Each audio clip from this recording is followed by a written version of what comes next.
Good morning, good morning, good morning, amazing law nerds.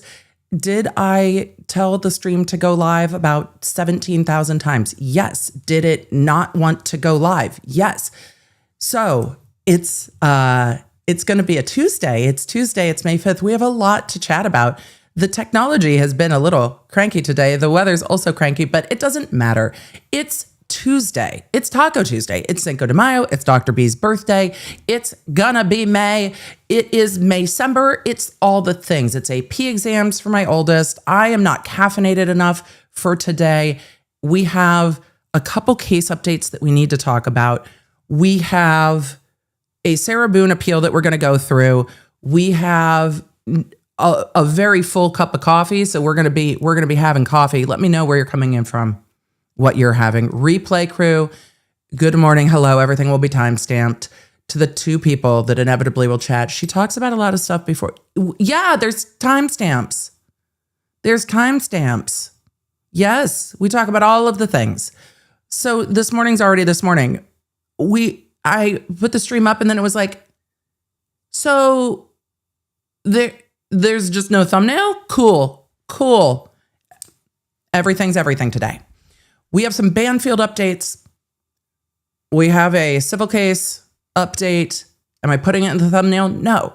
The chat section gets weird every time I put it in the thumbnail. So no, I'm not. We're going to do a quick update and then we're going to move on because I've heard you loud and clear, law nerds. You are so over the It Ends With Us case that you've been over it long before it's settled. We'll talk about it quickly. We'll move on. I talked about it a little bit this morning with Nick Vile on his podcast. So we talk about that and Secret Lives of Mormon Wives over there.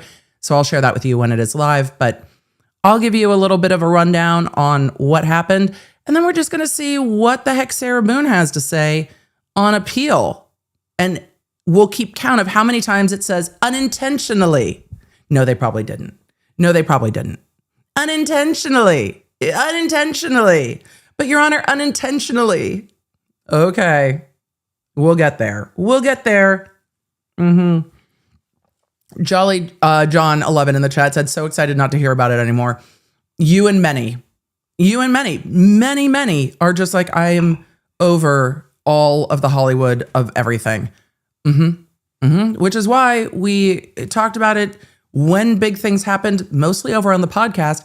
Because when I asked y'all on the stream, most of you were just like, miss me, give me the updates as I need them, but I don't want to hear about it. So we kept it on the podcast channel. You know why? Because when you're in the live chat, you get to help us decide what we cover and when. So when the live chat is like, over it, we're over it. And then we just put it on the podcast with updates.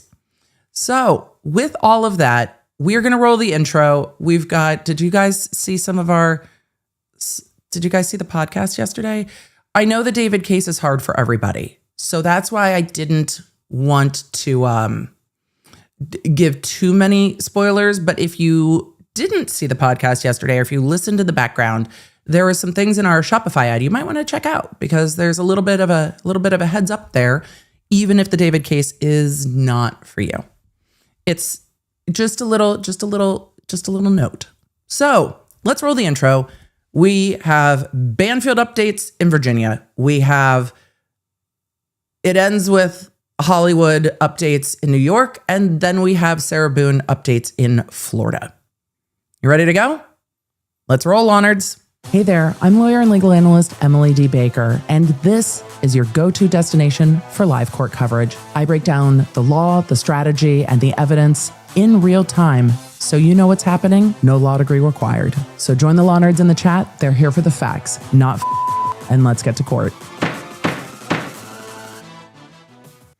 So for those of you that are not watching the coverage on the David case, it's completely fine. Law nerds, look, I want to just reiterate this one more time. I feel like I need to reiterate it all the time. The reason that we do things the way that we do them and coverage the way that we do it is so that you can opt into cases that work for you and opt out of cases that are not for you or that are not for you at this time. Do not ever, please do not ever feel the need to apologize to me if a case is not for you. It is completely okay. I want you to take care of you, and I applaud you for having healthy boundaries. Good for you. Do not ever feel the need to say, I'm sorry, this one's not for me. Do not apologize to me. Good for you for having boundaries. Yay. Yay. Yay for being able to opt out. Yay for taking care of you. I'm proud of you. I'm so proud of you. Don't ever feel the need to apologize to me. I make the coverage the way that I make it so that you can opt in or out. It's the reason we're not going to have things just spring up on stream. It's why I don't often cover breaking news, because if you come in to talk about the Sarah Boone case and then we like sideswipe you with something else that is not a case that vibes with you, I don't want to ever do that to y'all. I don't want you to feel like you are trapped in the coverage.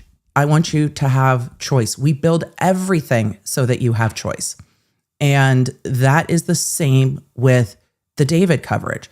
I've gotten asked a lot why I'm covering it, because there is not a lot of coverage that is not hyper and over sensationalized.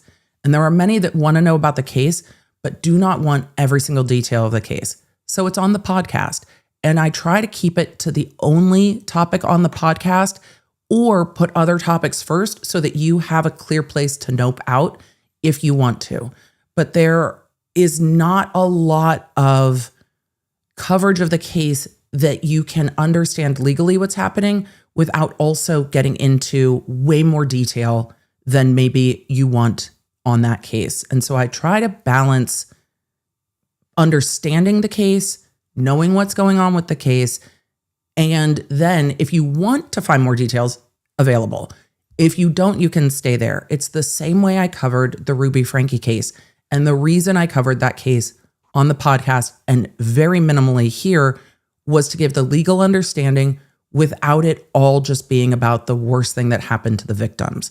And so it's always my goal to navigate that where cases need it. And I think this is a case where there is not a lot of coverage that is sticking to just the facts. And so it is always my goal to bring that to you and also put it in coverage where you also don't feel like you're missing out on getting to spend some time with your community here with the Law Nerds because it's on the podcast. So that is A, why I'm covering it, B, what my goal is, and C, yay for boundaries. Please no need to apologize. Please no need to apologize. So we try to do no surprises. It's really hard in trial. When we get into the Sarah Boone case, there was stuff in that trial that surprised the shit out of me, and we were all watching it together and I went, oh, damn. Okay. And it's hard when we're in trial. Trial is going to be trial. But when I am doing coverage on documents, then we can choose it. And for all of you who caught that coverage with me in the members behind the scenes, thank you. For all of you that didn't, that is okay. We had a very long evening together on Sunday, and we're going to take some of the stories that I shared from that and put them in our members' spaces for you later on in the month. We're going to edit them down. So don't worry. We talked a lot, but we will put some of that stuff back up for you guys if you missed the behind the scenes coverage. Because we had a lot of a chat. We had a group hug. We had a lot of a chat. And it was, I think, a great chat. So with all of that, we have some Banfield updates because I was noodling around because I just needed to know what time sentencing was for Friday. We are going to make cookies for Friday. Emily, it feels a little gauche to like make cookies for sentencing. I understand. I feel you. They're not for the sentencing. We have decided that May 8th is going to be International Law Nerd Cookie Day. It just happens to coincide with Banfield sentencing. And it's the day after my birthday. We all get to just celebrate together. It was needed. It was needed. We have declared our own holiday. I learned that I could do that on Vanderpump Rules. I didn't know that you could just declare your own holiday. So I'm declaring our own holiday. It just happens to be on Banfield sentencing. We happened to have big cookies. We happen to have bigger cookies than Banfield does because we have friends in the chat, and we're going to take a minute while he gets sentenced and chat about the wide ripple effects that case had and the lives that were destroyed and the victims that he hunted. And I can't wait to hear what Judge A has to say, because I feel like it's going to be cathartic. There are some cases that by the time we get to the end of evidence, I'm like, bye. Banfield is one of those cases. Bye. And we will be together after watching this entire trial and be with our community watching some of the most horrific things humans do to each other. Banfield is in that category. But before that happens, there's a motion hearing on calendar. And this motion hearing being on calendar is one of those moments where EDB's like, I need Andy and a camera. There is a motion hearing in the Banfield case on calendar for tomorrow. And do you know what the court told me today? Emily, you were doing emails and things today? I know. This is not my norm, you guys. Only for the law nerds. No one has cameras in court for tomorrow. There are no cameras in court for tomorrow. But here's what's happening. He has a motion for new trial. What's going to happen for the motion for new trial? He's going to say, I should have a new trial. And Judge A is going to say, well, no. So is it basically a procedural step at this point where they're going to re-argue their, motion for judgment of acquittal? It's going to be the same arguments. At the end of the prosecution's case, there was a motion for judgment on acquittal or for a judgment of acquittal. JNOV. No, that's judgment notwithstanding a verdict. We called them motions to dismiss in California, but either way, judgment for a verdict of acquittal, motion to dismiss. Pick your colloquy on that. Pick your parlance. That's better, Emily. That was better. We'll fix it in post. Pick your parlance on that. But it's going to be the same argument that he made. There's not enough evidence. There's not this. Juliana can't be trusted. Yada, yada. And the court's going to deny it because the court's going to deny it. Because the court's going to deny it, just like she did during trial. But it is one more step towards him being able to appeal. Because he's going to have nothing else to do but sit in prison. So appeals are going to happen. Barrett, 2018, said, what was his girlfriend's sentence again? The au pair was sentenced to 10 years. And let me just remind you real quick that Judge A sat down at that sentencing with 10 reasons why she was making her sentence, and then gave Juliana Magalhaes, the au pair, 10 years. This jurist sat down and was like, oh, you would like a reason for each year? I would like to give you a reason for each year. And listed out 10 reasons why she was getting the maximum sentence, and then made very clear, in my opinion, you let me know how you read the situation, and if I continue to read it correctly, made it very clear that if more was on the table, more would be the answer. Judge side-eyeing the prosecution side of the table, being like, 10 years is all I got. 10 years is what you get. Can I get 25? Because I think if 25 to life was an option, the judge would have given her 25 to life and then said that and then not fought when she was eligible for parole after 25 years. I think if they had given 25 years, not 25 to life, the judge probably would have given her 25 years. 10 is too low. 25. I would be okay with Juliana with 15 to life or 25 to life. I don't think life without parole is right for her. Yeah, Banfield. Bye. But for Juliana, I think that 15 to 25 would have been also warranted and appropriate, and I think the judge thought so too. But Banfield's going to make his argument for a, dismissal, new trial, judgment of acquittal, and all the rest of it tomorrow. It's going to get denied and we're going to go to sentencing Friday. What time Friday? 10 a.m. Eastern. So we will be here at like 9:15. I want to make sure that we have a little bit of Zoom room and that the feed gets up. We will be running our own feed. There will be tech issues. I will have tech issues every single time. We're getting better at it.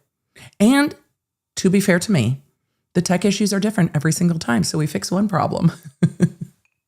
So we will see the sentencing on Friday. We will bring big cookies. We will also bring Kleenex. There are going to be victim impact statements. We are going to hear, I'm sure, from Christine Banfield's family. It is going to be hard. I imagine we will hear from Joe Ryan's mother again. It's heartbreaking. It's going to be heartbreaking. So we will also timestamp it. Also, if you don't have the app, if you want to see Judge A throw the hammer down, gavel, but you are at work and you cannot watch the victim impact statements while you are at work because you are at work, I will send you out a notification when the impact statements are done and when the lawyers are arguing for sentencing and when the judge pronounces sentencing, so you can opt in at the right time. Because if you are at work and you are a sympathetic crier, the second Christine Banfield's dad's voice wobbles, I will probably start to cry. So I will let you know. And that is helpful. Sam asks, so it's a moot point and just procedural. Well, the judge would say no. There might be something new, unique, and original in the motion for new trial that we've not seen before, but I don't have all those documents, so I can't tell you that. And I am wary that there is any argument that we have not heard before that would be persuasive. I am wary. So we will see what happens. But I will let you know in the app so you can opt in at the time that it's right for you. Because again, we know that impact statements are tough and you get to make that choice. Okay. So exactly. Music fan in AL said, perfect. Thank you for that. Can't be blubbering mess at the office. And that's completely fair. It's completely fair. And we know what to expect. So we can choose. Look, okay. I'm going to tell a quick story to the 3 people in the comment section that are going to be like, why are we talking about this? I'm going to tell a quick story. We're going to talk about this more on members only later this week. But we were at Creator Summit, and one of the speakers from the YouTube teams does one of my favorite presentations. I've been to 2 Creator Summits, Emily. We're talking like this is a time in memoriam. From both Creator Summits, his presentation on trends and the platform and the rest of it is always really enjoyable. Great speaker, great presenter. However, some of the stories that he wove through his presentation were just, I don't know if I could, already, Emily, were so sweet, but also had a very heartbreaking aspect to it. And so I'm sitting there in a room full of creators, and we had been laughing and we had been talking about the origins of Italian brain rot. If you don't have a 13-year-old, I am so glad. If you do have a realm of 13-year-old, then you know exactly. So as he's telling giving his presentation about YouTube as a platform and trends on the platform and the rest of it, he starts talking about some creators and weaves into a video where one creator is talking about the passing of her husband. And I was bawling. And I'm like, what are we doing? I did not agree to come in to the session about trends and Italian brain rot and laughing to be sobbing. What are we doing? And so as we walk out of that, and I have been at this point, like tears, snot, puffy eyes. I have a napkin. And we're walking out and he's kind of walking away. I'm like, bro. I actually think I said bruh. What are we doing? I am sobbing. And he's like, oh. I have to go to lunch. and sit at a table with creators, and I am boo-hooing. Your presentation was beautiful, but a girl could use a heads up. I did not agree to go to lunch where I am going to then be talking to the CEO of YouTube with makeup running down my face, and not a cute like LC in the hills kind of a way. Not a cute one drop of mascara down my face. It's never cute. My eyes are puffy, red. My nose is red, snot. I did not agree. I did not agree. And I don't know how I'm going to like clean myself back up. Sir, I cannot handle this. And he was like, yeah. I'm like, yeah. I've learned this lesson about myself. I watched Spider-Man Far From Home on a plane. That was a terrible fucking idea. I audiobook. That was the last one. And I had a no movies you've never seen before on a plane rule. I had a rule. If you've not seen the movie before, we don't watch it on a plane. But I love Spider-Man. And I was like, it's going to be fine. No, it's fucking not. No, it's fucking not. Not fine. Boo-hooing on a plane. Like, it just uncontrollable. So I am very empathetic to it because it happens to me. I hate it when I get sideswiped by emotion that I did not sign up for and that I was not prepared for. And so when we know that it's going to get tough, I will absolutely let you know, because it is so hard. If you're like, look, I know you guys we take stream with us. You take EDB with you. I know you do. And I don't want you to be, waiting at the dentist office and all of a sudden have just tears rolling down your face. Was it No Way Home? Far From Home? The one with all the Spideys. That's not a spoiler. This movie's been out forever. Boo-hooing. Boo-hooing that whole movie. I was not prepared. But this wasn't as bad for me on a plane, as there was a certain flight where it was not too long after Top Gun Maverick had come out. I've told y'all that I'm motion sick. I don't think I've talked about how motion sick I get. There were like 5 people on the plane in front of me, all watching Top Gun Maverick and sitting on a plane while their screens are doing like this, watching, people fly. I was like, I cannot. I think it was Far From Home. So that also got me. I was not prepared, but that got me too. I was like, woof. I was not prepared. So, broke my heart. Sobbing on a plane. So, here's my new rule. No movies that I haven't seen before on a plane. We're back to that rule. Nothing that involves people flying on a plane while I'm on the plane. We stick to audiobooks. I stick to audiobooks. And honestly, because I'm terrible at traveling and I do it very badly, normally I'm so exhausted by not sleeping and trying to panic pack that I'm so tired that I can just fall asleep for 2 hours, and that's fine. So, I will not sideswipe you. We have sentencing on Friday for Brendan Banfield. There are charges that are not a mandatory sentence, so those will be argued, and I will keep you up to date in the app. So make sure you have it. You're also going to want it because there's going to be things coming up that you're going to want to have the app for, because you're going to want to have a heads up. Right? All right. Shall we talk about the case that will not end, that is over? I think we should. Do we want to fly? Do we want to fly from Virginia to New York? I feel like that's a reasonable drive, but should we fly anyway? Yeah, I think we should. All right. It ends with a settlement. We're going to do a brief update. Then we're talking about Sarah Boone. Buckle up. There will be no turbulence on this flight.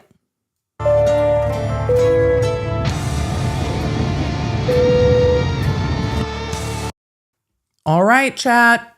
Let's talk about it ends with a settlement. We talked about this case when it was filed because there was so much going on. There was the New York Times article, and then how did the New York Times article have an administrative filing from California to put in their article, and how did they get it, and who gave it to them, and what was happening with it? Who knows? Obviously, somebody from Lively's legal team, because they're the ones that had it, and it was not public yet. It was private, obviously. So then we get the lawsuit filed in California, and then we get a lawsuit against the New York Times, and then everything moves to New York, and then Lively files a very white shoe lawyerly complaint, and then Baldoni's lawyers say bet and file literally a screenplay of what happened during this movie. And the judge was just like, we don't need that much. And I was like, we definitely don't need that much. That's a complaint is supposed to be a concise statement of the facts to assert a claim. And this was not that, but it was very, very savvily written for, is that even a word? It was written with tremendous savvy because it was easy to understand. It was easy for the media to understand.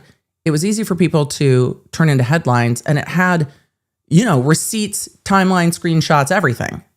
It was almost like a summary judgment motion in the form of a counterclaim.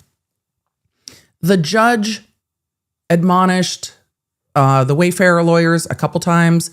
I think that the Lively lawyers also got admonished at least once during this case, but the judge was like, we are not using filings as press statements. The first time that the attorneys got admonished for that, it was the Wayfarer attorneys that got admonished. And the judge was like, we are not using filings as press statements. Stop it. He did that a couple more times. But all of that to say that the attorneys, A, weren't bothered, I'm sure, and B, ran their own race. I'll either say swim your own meet, stay in your own lane, which I reference to swimming, but also could work with running or anything else that has a lane. Follow your own arrow, whatever it is. You got to run your own race. And I think that the Wayfarer Baldoni team saw that no matter what course this case took, it was not in their control while they were the defendants. So they didn't sue initially. They were sued. They have no choice but to be in court. And so they took the opportunities they had to make sure that their side of this case got out into the public and into the media. Because Lively had taken first shot across the bow with the New York Times article. So that side of the story was out there. In court, they were responding to it. And so when you were the defendant, at any point, the plaintiff could choose to just say, and we're done here. And then you might never get to put your side out. And I think they were very cognizant of that from the beginning of this case and kept an eye on that from the beginning of this case. So now by the time we get to the jury being selected next week, and then trials starting a week after that, it seems to me that all the parties have basically said what they wanted to say in the media and in court that got picked up by the media. Half of everything was getting unsealed. Up until yesterday, there were still dockets being unsealed. And I'm sure people will continue to go through the docket and look at things that are unsealed because there's hundreds and hundreds of thousands of pages in the docket. It's so much information. But I think both sides have pretty thoroughly put just about everything that's going to be out there. However, both sides also know what hasn't come forward to the public yet. They're well aware. And so when parties are looking at settlement, they have to look at really triage. What is there to gain? What is there to lose? And how much is it going to cost to go to trial? Because the real conversation about how much is this thing going to cost to try, those conversations happen at the beginning of a case, but they're not real until a jury's about to walk into the building. Because that's when the lawyers are like, okay, we now know, after you go through all the motions, and I've seen a lot of people saying, why did it take this long to settle? Well, they didn't know exactly what case was going to trial until the motions hearings were done. You can get a favorable or unfavorable ruling that can change the entire landscape of the case. And we've seen that a couple times in this case. We've seen the landscape of the case change numerous times.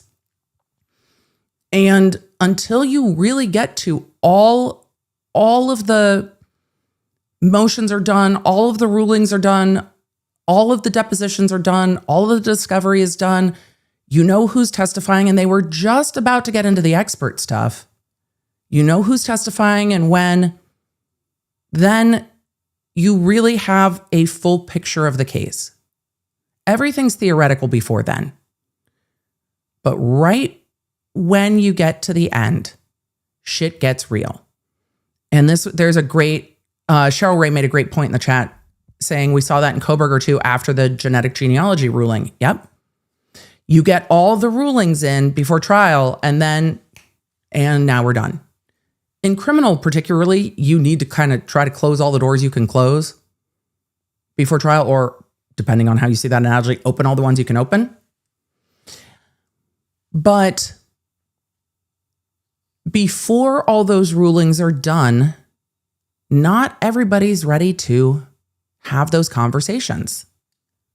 And they don't necessarily have the invoice from their lawyers saying, you're aware that trial is going to cost, fill in the blanks. So, what does a settlement look like? Well, let's look at this statement and talk about what that means. And then, well, I don't think we're going to hear much else about this case. KM Ferguson and many in the chat said, I found it so interesting that they settled just in time for the Met Gala. The timing was not lost on me either. I just wonder when the conversations about settlement started and when they hammered out that joint statement, because they were going to have a jury in the following week, but they were really bumping up against the deadlines to let the judge know. And you know what? Even this morning, I'm going to pull it up again. Even this morning, they hadn't filed their formal notice of settlement to the court. I'm sure they've emailed the court. I'm not saying the court is unaware. I mean, the court probably has been advised by other judges, because if I'm a colleague, I'm walking my happy ass down to chambers and being like, so your trial went away, huh? What happened? What's going on? I don't know if federal judges are that chill with one another. Maybe, maybe not. Anyone who worked with the federal bench, let me know. I don't know. I always worked with state level judges, but they always want the chisme. Like, judges want to know, and they can talk to each other about cases unless the other judge has another part of this case and there's a reason that they can't. But like, so your trial settled. What's going on with that? What happened? But as of this morning, they had, and I'm just pulling up the docket right now because I had it up before stream, but you know, this case is moving quick. Yeah, still no notice of settlement. So the formal notice of settlement hasn't been filed yet.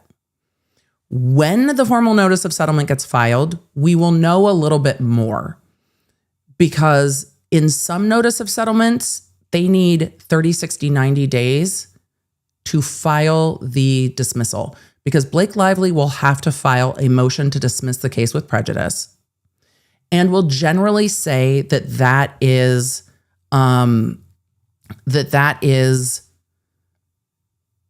in consideration of the settlement agreements. They generally don't say what else is in the settlement agreement, but they will dismiss the case with prejudice, meaning you cannot bring it again.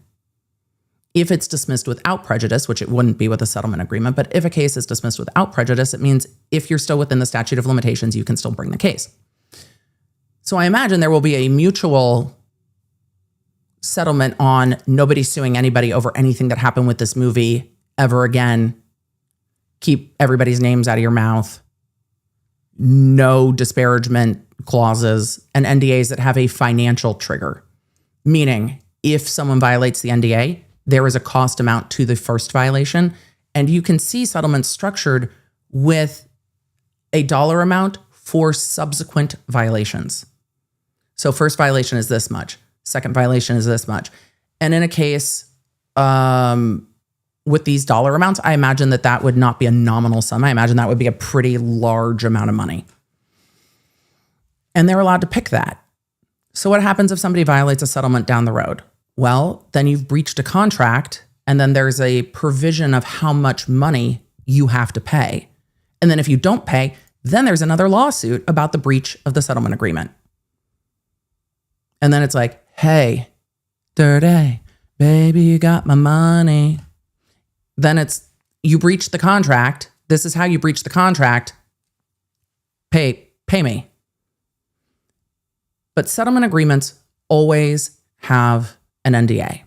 And that's why you see a mutual statement like we saw yesterday. These mutual statements are mutual statements. Yes. These mutual statements are hard fought, heavily litigated, and contentious. I would have the strongest suspicion that both sides do not like this statement. Because when you get to a settlement, both sides are pretty disappointed. But also, both sides are glad that they're settled and not going to trial. Otherwise, one side would say, screw it. We're not settling. It takes both sides to settle. And generally, a settlement is a compromise, and both sides are generally a bit unhappy with what they're compromising. Doctor Who said, what contract? There was no contract in this case. We're talking about the NDA. The NDA and there were contracts in this case. There were contracts in this case because they were going to trial over the points memo that was an addendum that was executed and had a no retaliation clause. That's what they were going to trial over, was that no retaliation clause that was in a contract. So when the NDA is signed, that becomes a contract. That has a fee provision generally, or a penalty provision, and then you sue over that. But nobody is happy. It's okay, Doctor Who. Look, you're good, because I figure if you also were just like, wait, what contract are we in? You're not the only one thinking that. So I'm happy to answer the question because it's a genuine question. So that NDA will have an amount for breaches and then subsequent breaches. And those are going to be a lot of money because it has to be painful. It can't be like, if you're looking at rich and famous celebrities and you put a $1,500 provision, you might get somebody who's like, worth it, and just send it. And then send it and send you a check. Be like, I'll pay for that one. I'll pay for that one. It's worth it. It's worth it. It's like if a parking ticket was cheaper than paying the meter, you would just be like, send me the ticket. It's cheaper than paying, $2 for 15 minutes or whatever. So the penalty provision has to be big enough that it is a discomfort. Otherwise, you might just send it. So that's the goal. All right. With that, let's look at this statement. I expect both sides are probably disappointed with it in some way.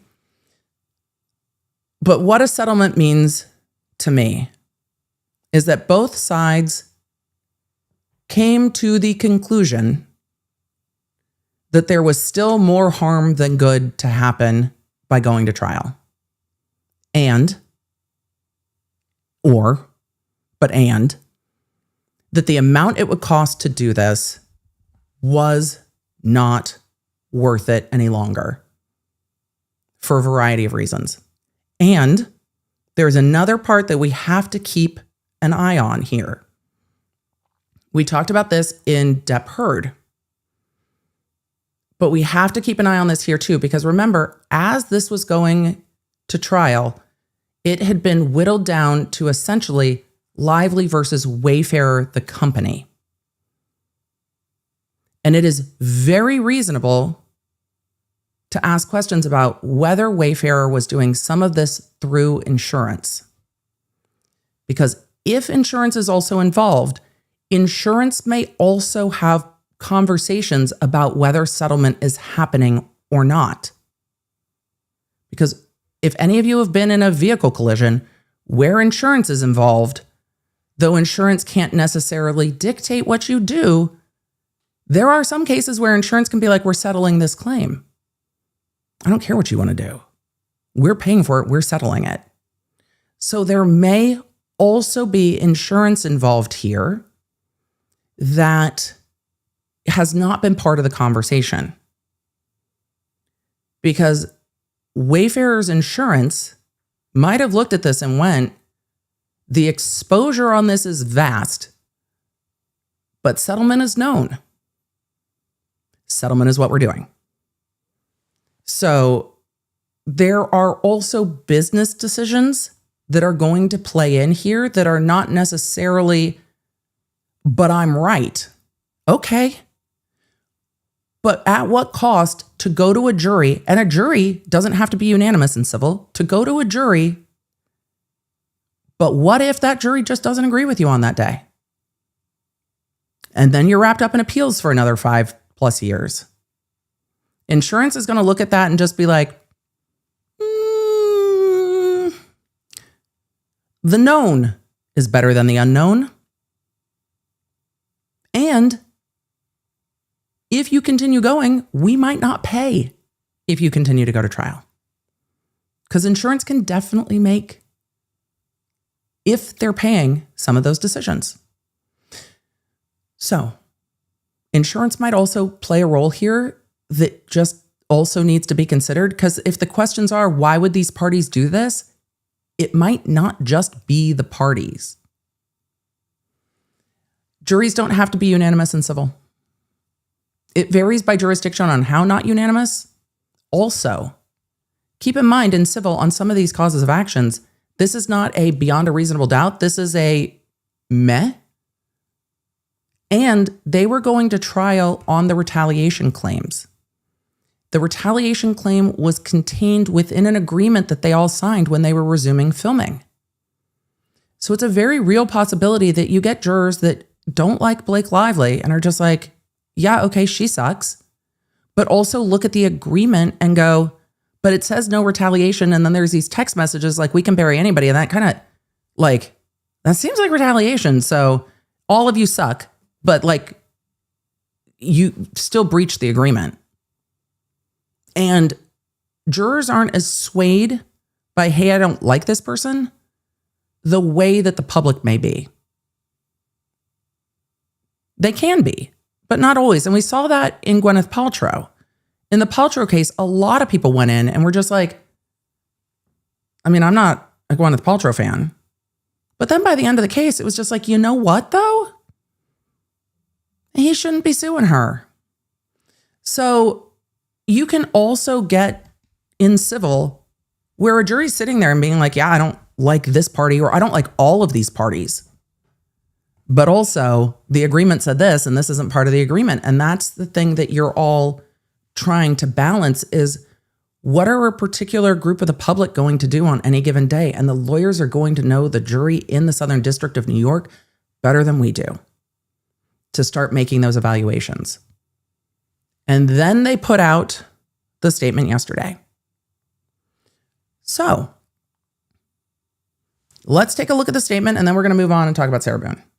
Fair? Good. Anon Mouse said, I don't like Paltrow, but that doesn't mean she's always in the wrong. And there's nuance to that. And jurors do, I find, take that nuance really seriously. And two things can be true at once. You can also look at all parties and just be like, all of this is a mess. But also you all agreed.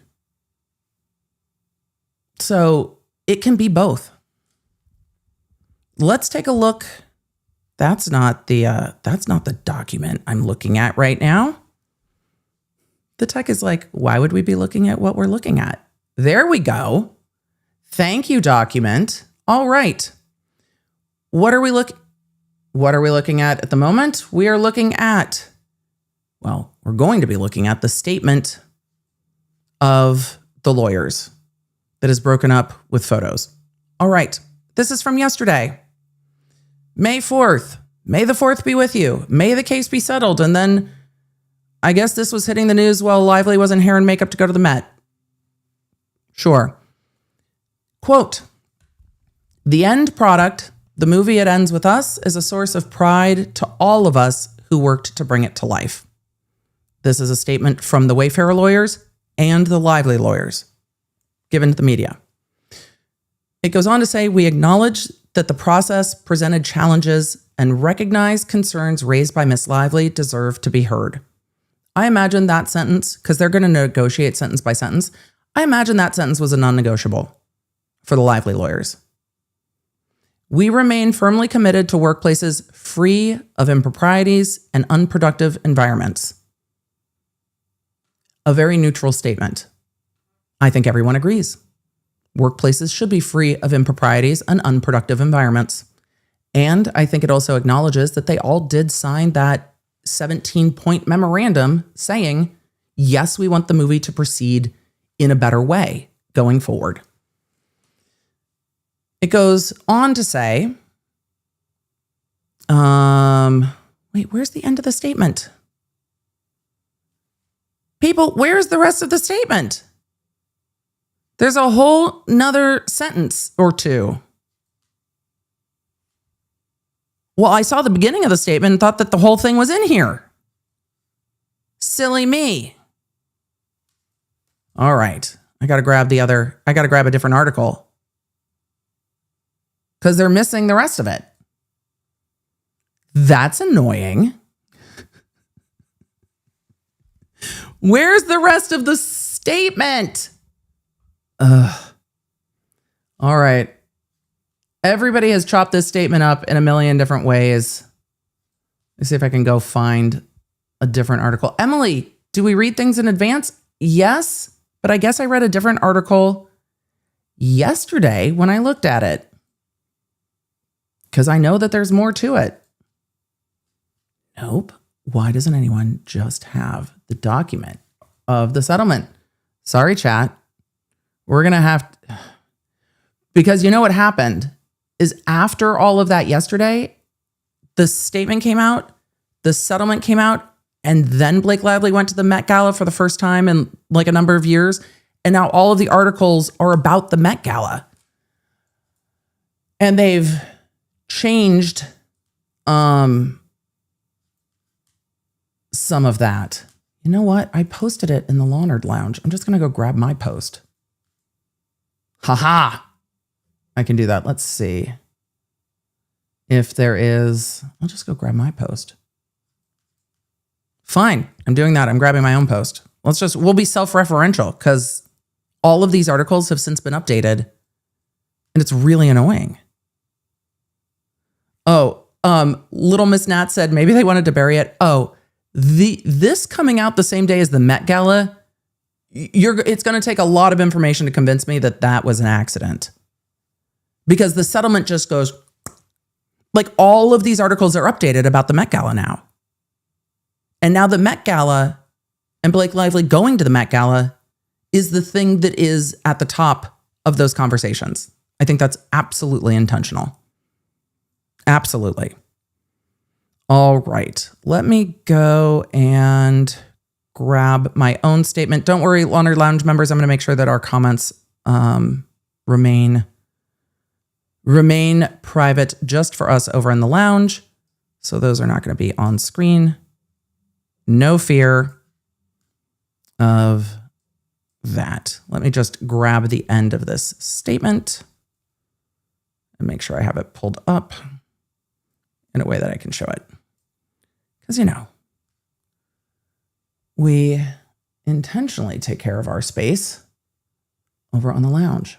But I posted this yesterday for y'all with the full statement. It's like we just have to do it ourselves. It's like we just have to do it ourselves.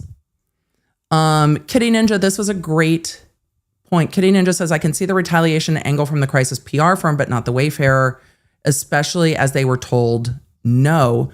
Workplaces should be safe, but Blake came across as I'm going to pronounce the fantasists. I think there was much made about much in this case, for sure. And the thing is, when you're dealing with retaliation, you're dealing in something that's kind of nebulous and dealing with perception and whose perception and was their perception reasonable. And that gets really difficult to quantify. Also, it's going to depend on some of those text messages, because if a jury looks at those text messages and are like, yeah, but you saying, oh no, don't, was just like oh no, it would be terrible if you did that. So we'll see. But yeah. All right. Full statement. Doodly doot. We'll fix it in post. The end product, the movie It Ends With Us, is a source of pride to all of us who worked to bring it to life, raising awareness and making a meaningful impact in the lives of domestic violence survivors and all survivors is a goal that we stand behind. Do you see how different this statement is from what we just read? Right? We acknowledge the process presented challenges and recognize concerns raised by Ms. Lively deserved to be heard. We remain firmly committed to workplaces free of improprieties and unproductive environments. It is our sincere hope that this brings closure and allows all involved to move forward constructively and in peace, including a respectful environment online. I imagine that this last sentence, or the last part of this sentence, including a respective environment online, was a non-negotiable. And no, Doctor Who, no. The movie was about DV. No, the movie was about DV. I think that the blanket statement of workplaces free of improprieties and unproductive environments is about as close of an acknowledgement as you are going to get, that the thing that they all agreed to in the document they signed was this movie needs to move forward in a productive way. Fine. And I think the concerns raised by Ms. Lively deserve to be heard was something hard fought by her lawyers and was something that her lawyers probably weren't going to wiggle about. Is there an apology from either side? No, there's not. Is there an acknowledgement that I think an acknowledgement that they signed the, return to work rider, and they're acknowledging that that was signed? Yes, because that was signed. And they also acknowledge that the process presented challenges, and we recognize that the concerns deserve to be heard. Everyone deserves their day in court. And yes, trial presents challenges to all sides. And everyone's going to debate over whose side presented more challenges. But at the end of the day, I don't think we're going to hear much more about this, because the NDAs are going to be well constructed. Everyone is going to have to sign them, though, because the biggest problem when this all got to, one of the biggest problems when this all got to summary judgment was that the contract was never signed. So if the NDAs have not been signed yet, and honestly, if I'm the Wayfarer lawyers, until those NDAs are signed, I'm not releasing shit. Oh, you want there to be a joint statement? Sign it. Sign the NDA. Sign the NDA, and then we'll release a joint statement. I'm not releasing anything until it's signed. Sign it. And we will know how much time they need to get things done when they file the notice that the case is settled. And then we will see a motion to dismiss with prejudice. And that's it. We're not going to hear from the parties. We're not going to know the terms of the settlement. I imagine that the terms of the settlement are not going to leak. There is going to be rampant speculation about whether Wayfarer paid Lively, whether Lively paid Wayfarer, whether any money exchanged hands. Just understand that for a settlement, there can be all kinds of non-monetary things, including we will seal the rest of the case and take everything back offline. I mean, the shit's out of the horse on that one, but whatever. We will not work together in the future. We will not interfere with others' work in the future. Could be. We will not sue over anything that happened with this movie. Yes. Ownership of the sequel and affirming a walk away from the sequel could be a part of this. There are lots of things that can work into a settlement. The parties get to craft them. I have cat fuzz. Remember, we saw a settlement ages ago of a anti-slap in a defamation where the party sued had won lawyers' fees, and instead of taking lawyers' fees, they took the other party's 1 million subscriber YouTube play button plaque. They can negotiate any of this. This is a good point. Cena said not to leak any depositions and maybe to destroy the video of the depositions. Possibly.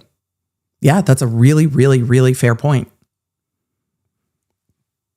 And that whatever is already out in the case or whatever's already out is, public in the filings, and that's it. But you can have mutual walkaways where everybody just says, we're not going to sue anymore over it. This is what we negotiate, and we walk away. Money does not have to change hands for there to be a settlement. But ultimately, it's Lively that's going to have to file the motion to dismiss her lawsuit. And that has not been done yet. But you can craft a settlement of just about anything. But I don't think we'll see any more statements from the parties. So with that, we're done. Lawnard Lounge and Lawnards, you guys got to message all. When the motion to dismiss is filed, I'll just send you a notification in the app. When we learn how long they need to file the motion to dismiss, which might give it hands, the parties need more time to make sure all of that's done before they file the motion to dismiss. So you tend to see a longer runway. Though I think if I were the defendants in this case, I would not want to put out this joint statement until the things we were asking for were in hand, especially when we saw how long the contract negotiations went on and then ultimately were never signed. I think I'd want more in hand before I agreed to release a joint statement. And I wonder if the lawyers were like, yeah, well, if you want this statement out before the Met Gala, then let's get it done. Because it seemed to me that they had some leverage in the timing of this, for sure. So, are we ready to move on? Are we done with this case? We can case closed it once they file the notice to dismiss with prejudice, but for all purposes, really, case closed. And I think it's to everyone's benefit that they're not dragging Sony execs in front of a jury in a New York federal court. I think everybody that was subpoenaed is probably going to be happy that they're not going to have to do any of this. So, for our purposes, we're done. To answer the questions, if they are lingering, no, you can't appeal a settlement. You've agreed to settle. This is done. Done.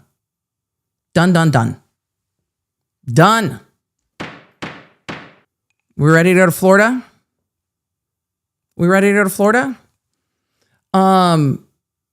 Lissy, I saw headlines about that. I didn't even know you could do that.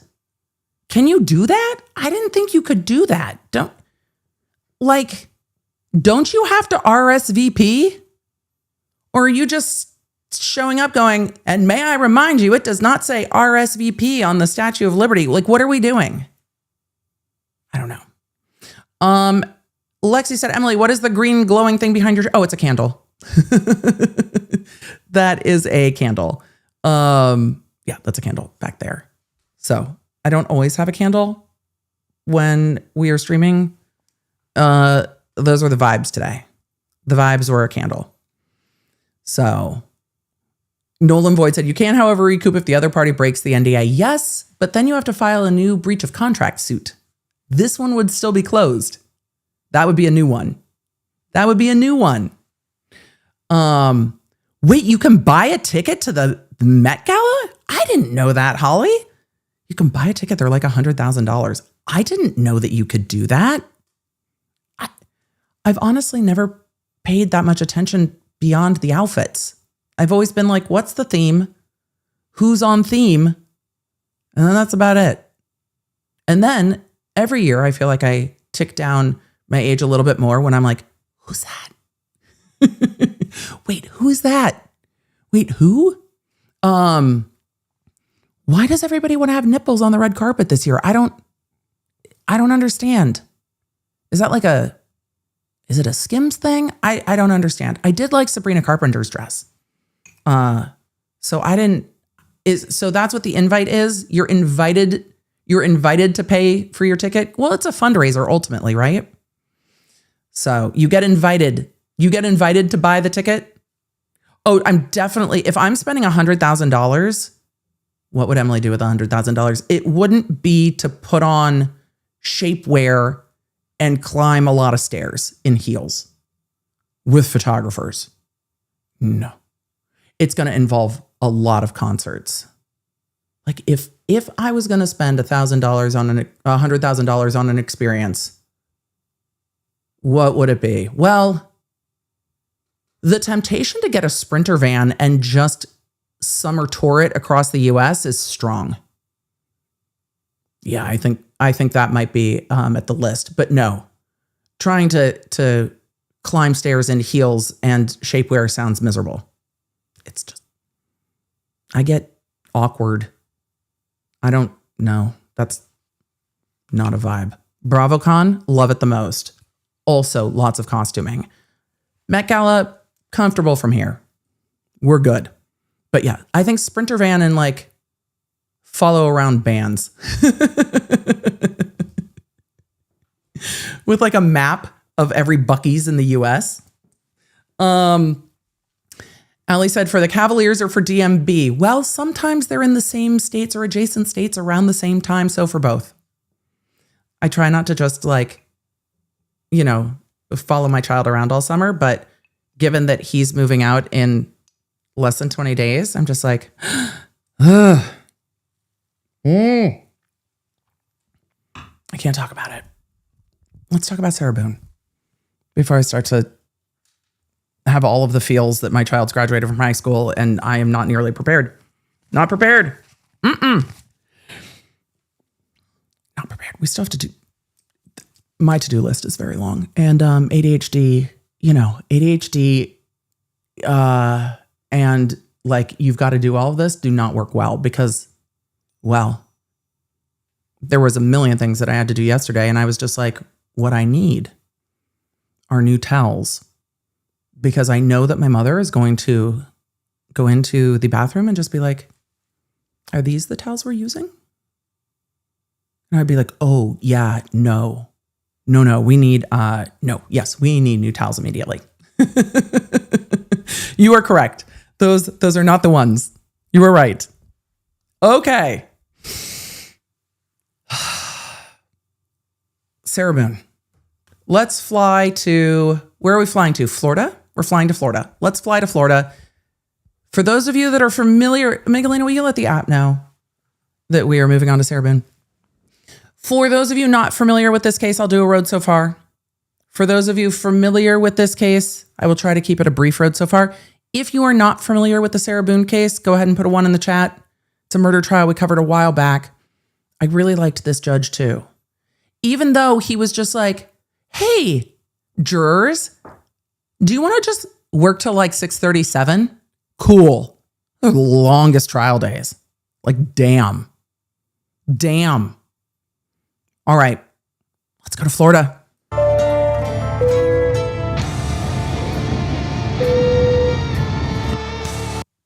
I promise you we don't have stormy skies on EDB Air. We have vibes. I love the vibes. The vibes will make sense.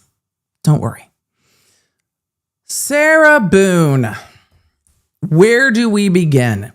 This was one of the cases that the law nerds asked me to cover almost the longest of any of the cases we've covered because it was like, Emily, are you covering Sarah Boone? It's on the docket. Emily, She's on lawyer number 5. I know. We'll see when it's going to trial. Emily, she's on lawyer number 9. I know.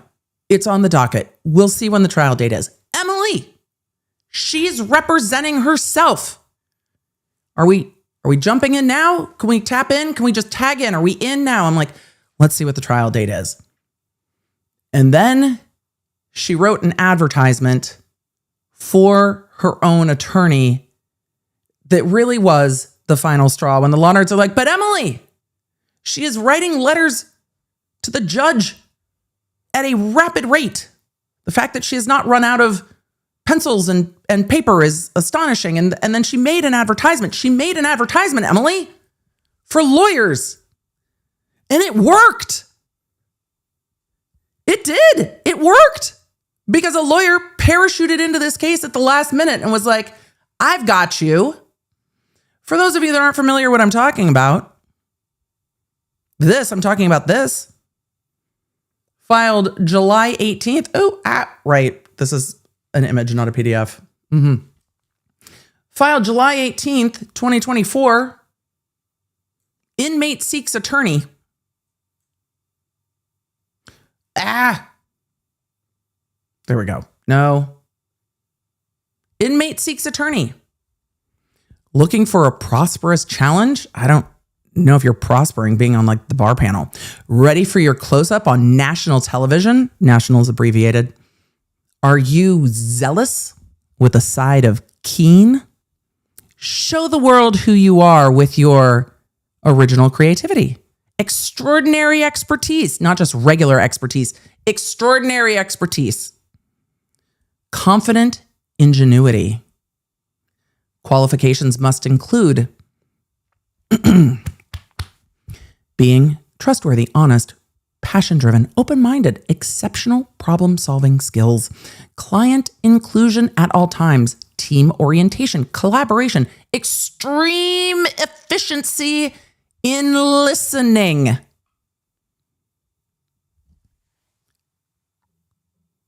Translation. Answer my fucking phone calls. All of them.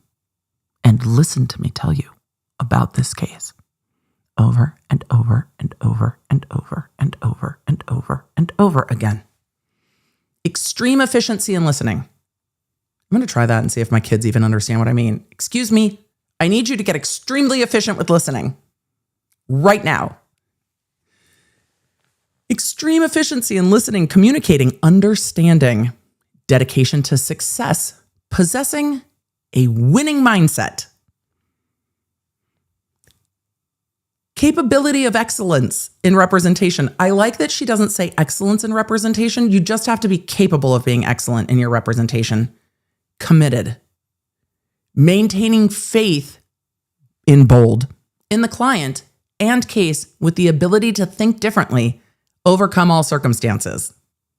All of my lawyers have told me that this defense is a bad idea. I need someone who can get more creative with it. I need you to look at my case and not tell me the same thing that every other attorney has told me. Be creative. And then it says, epic opportunity awaits. Sarah Boone, 2026. No, it says Sarah Boone and then gives her inmate number. And then at the end it says, invest in the oppressed, believe. So this was filed on the docket. This is not a joke. The defendant filed this on the docket. Look, it worked. It worked because the attorney who saw this, Mr. Owen, said, you know what? I'm in. Put me in, coach. I'm ready to play. And then he asked for the trial to be continued, and the judge said, oh, no, friend. No. You, quote, parachuted into this case knowing that a trial date was set. Go to trial. Good luck. I imagine that's going to come up in the appeal because Sarah Boone had been forced to represent herself in that she kept firing lawyers or they kept walking away. You'll remember at sentencing that she read a edited statement at sentencing, and then after she was sentenced, said, "Oh, you're sentencing me to life. Fuck that. Here's the unredacted version of my letter. Let me tell all you bitches what I think of you." And then she mailed the unredacted statement to the court and went off on the judge and all of her attorneys. Just went off. I mean, she got life on a second-degree murder because Florida was just like, don't murder people. I don't care what degree it's in. She had been offered 15 years. Life, period. She had been offered 15 years. She got life, period. However, her marketing worked. She did market. So after sentencing, she went off on all her lawyers. She was convicted of the murder of her boyfriend. They were living together, or her gentleman friend. I don't know. What age do you cross over from calling someone a boyfriend? It feels weird when you're like over the age of like 25. Maybe that's different. Her partner, her gentleman friend, whatever we want to call her boyfriend. They had both had domestic violence cases against each other in the past. Paramour, it works. And the night of this murder, well, like every night, alcohol was heavily involved. There are varying theories on what happened, but it ended up with the victim being zipped inside of a suitcase. And she videotaped him in the suitcase while he is saying that he can't breathe and asking to be let out of the suitcase. It's really chilling and horrific and sad video. And she's drunkenly mocking him. And you can tell that she is intoxicated. She sounds intoxicated. They had also, gone through the evidence of how much she drank. And the video is chilling. Absolutely chilling. She seemingly forgot that video was on her phone when she turned it over to law enforcement. So law enforcement found the videos. She was charged with second-degree murder, then went through, it seems like every panel lawyer in the state of Florida before she was representing herself. The judge is like, look, if you're going to fire all your lawyers, you're your lawyer. You're your lawyer. And then it went to trial. She went to trial asserting a battered spouse defense. Some jurisdictions still call it a battered woman defense, but it's not appropriate because it is not a gender-specific. There are not gender-specific defenses, but it is generally battered partner, battered spouse defense. And that failed epically. Sarah Boone had also videotaped her abuse of the victim on numerous occasions. And so in rebuttal, all of that was played. And it was horrific and chilling and sad to watch. So because she brought in that defense that she was in fear for her life while he was zipped into a suitcase, and instead of restraining him and calling law enforcement or leaving the residence and calling law enforcement or any of that, she went upstairs and went to bed. And the videos were horrific. But if she hadn't raised that defense, those videos would not have come in. And I was not prepared for what the prosecution played in their rebuttal case.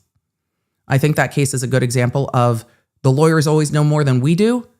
And as they went into rebuttal, they were like, well, you opened the door. We're going to walk through it. So the jury did not take all that long to deliberate and convicted her. She did testify on her own behalf. I saw a few of you ask if she testified. She did, Chloe. She testified on her own behalf. And they played her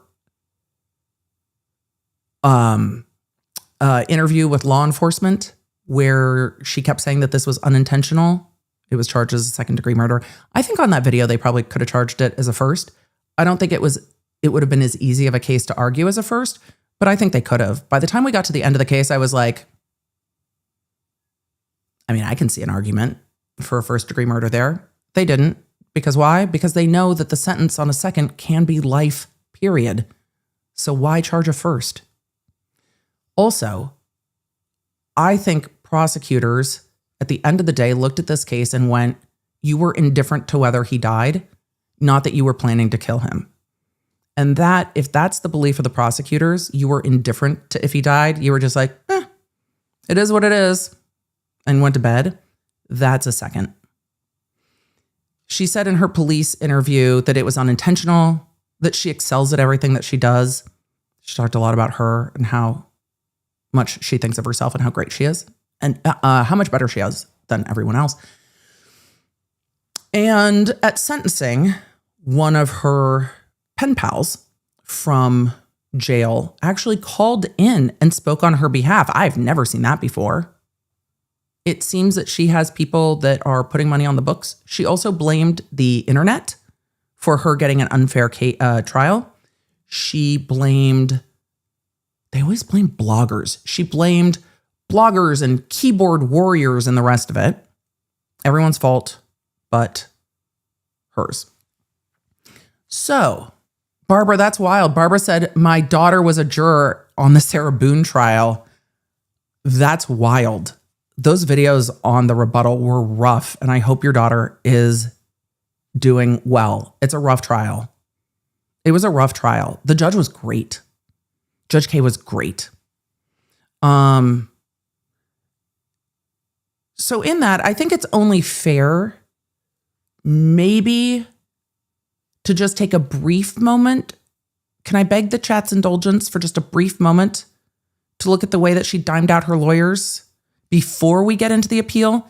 Because every time they appointed an appellate lawyer, the appellate lawyer bounced. So why are we finally here on appeal? Because it was appellate lawyer and then the appellate lawyer going, oh, by the way, I don't practice this area of law anymore. Bye. Every single time. So she went through 4 or 5 or more appellate lawyers before this brief got filed.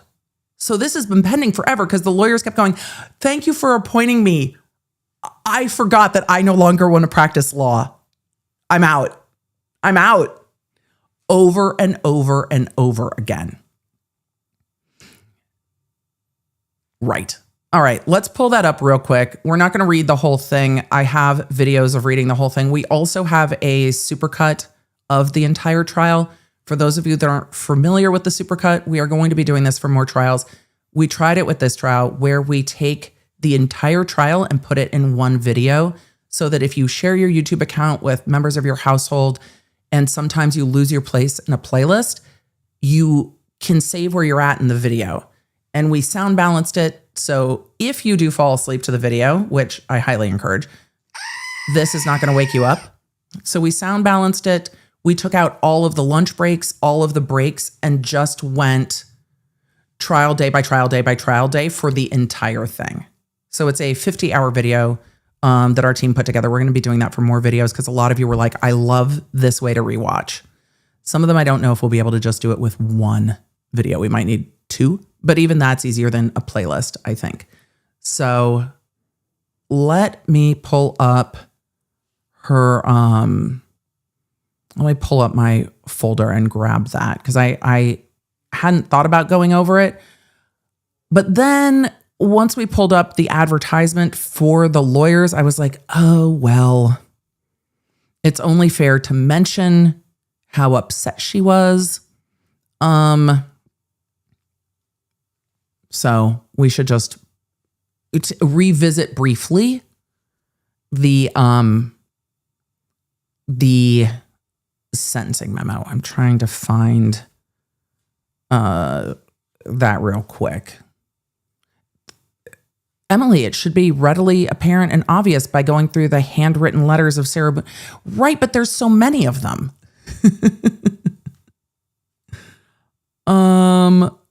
Let's see. Is this the sentencing? What day was that? Miguelina, do you see what day that was? Because I am trying to find it. And I am going by date, but I think it's, I think my file is a little bit out of order. So that's on me. Wait, is this one it? This might be it. Nope. Sorry, chat.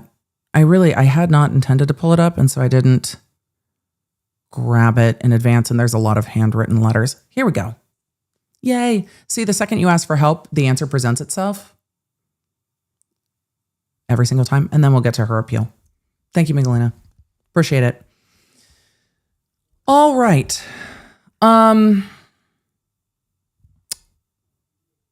This is the unedited sentencing statement. We are going to highlight portions of it. We've covered it in other content fulsomely, but let's take a look. This is December 6th, 2024. Has it really been that long? I guess so. It really has been a long time for her appellate brief to get filed. Like, getting the amount of lawyers that bounced off of this appeal took so much time. This is a really, really long time for an appeal to be filed.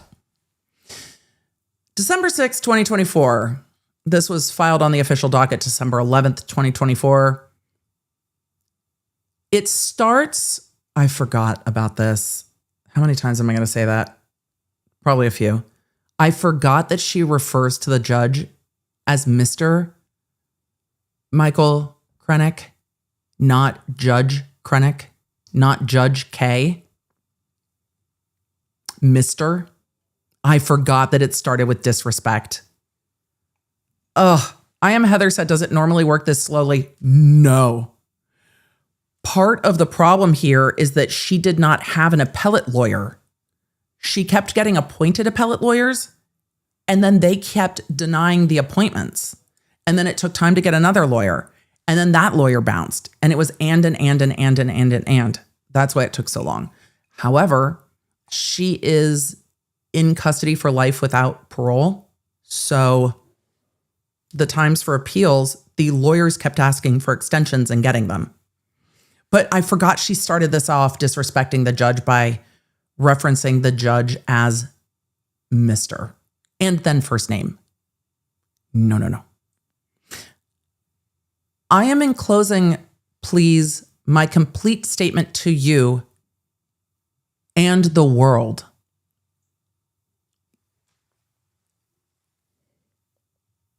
I told you I wasn't caffeinated enough today. And the world, as I partially read during my sentencing hearing.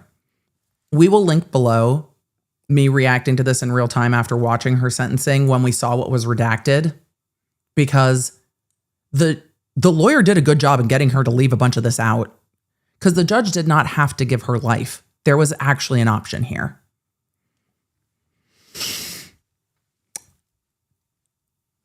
My complete statement to you and the world, as I partially read during my sentencing hearing.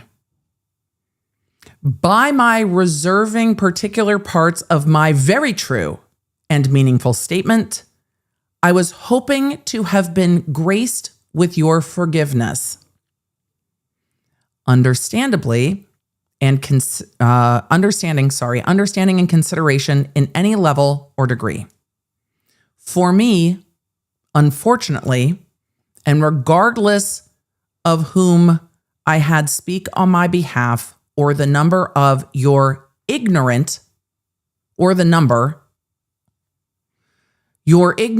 mind was already made up.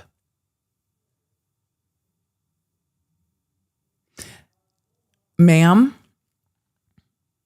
if I didn't say it the last time I went over this, let me just reiterate that now.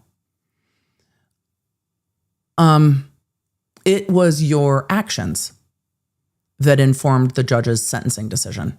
The judge, by the way, at sentencing went full gray rock. Like, you're sentenced to life. Like, that was it. The judge gave her nothing to work with because even though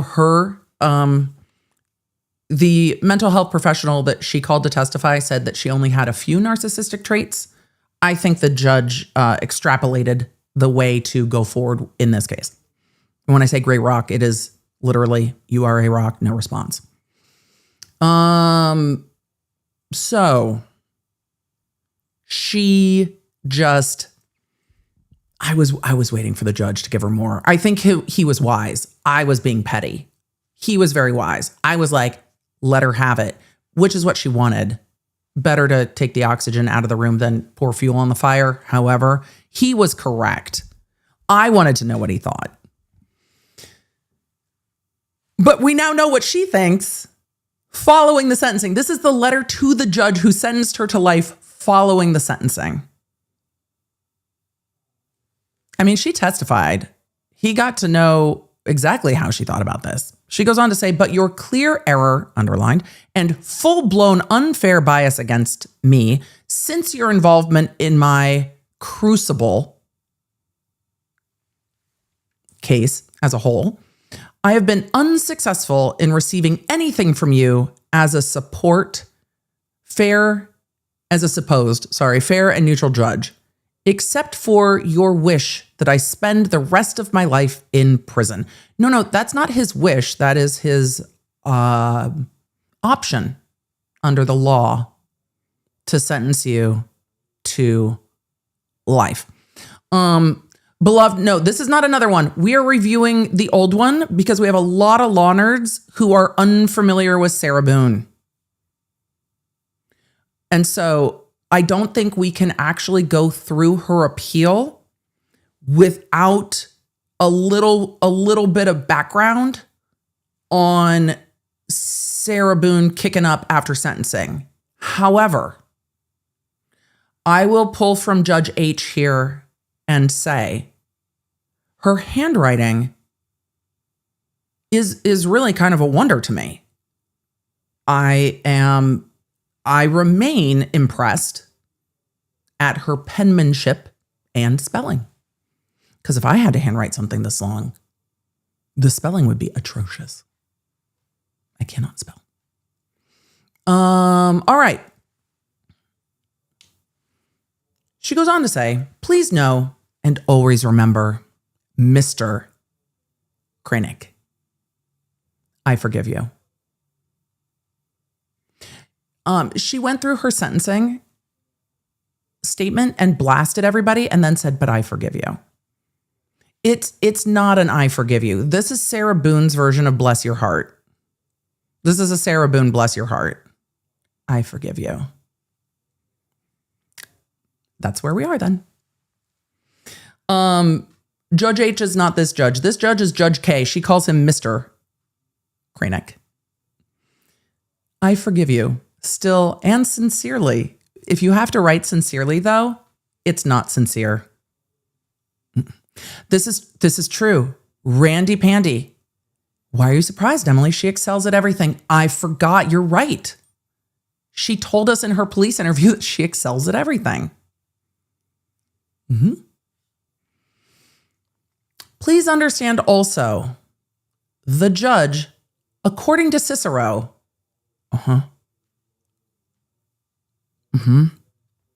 is never to lose sight that he is simply a man, underscored, and that he cannot exceed the power, underlined, given to him by his commission, that not only power, but public confidence has been given to him, that he ought always very seriously to attend not to his wishes, but to the requisition of the law, of justice, and religion.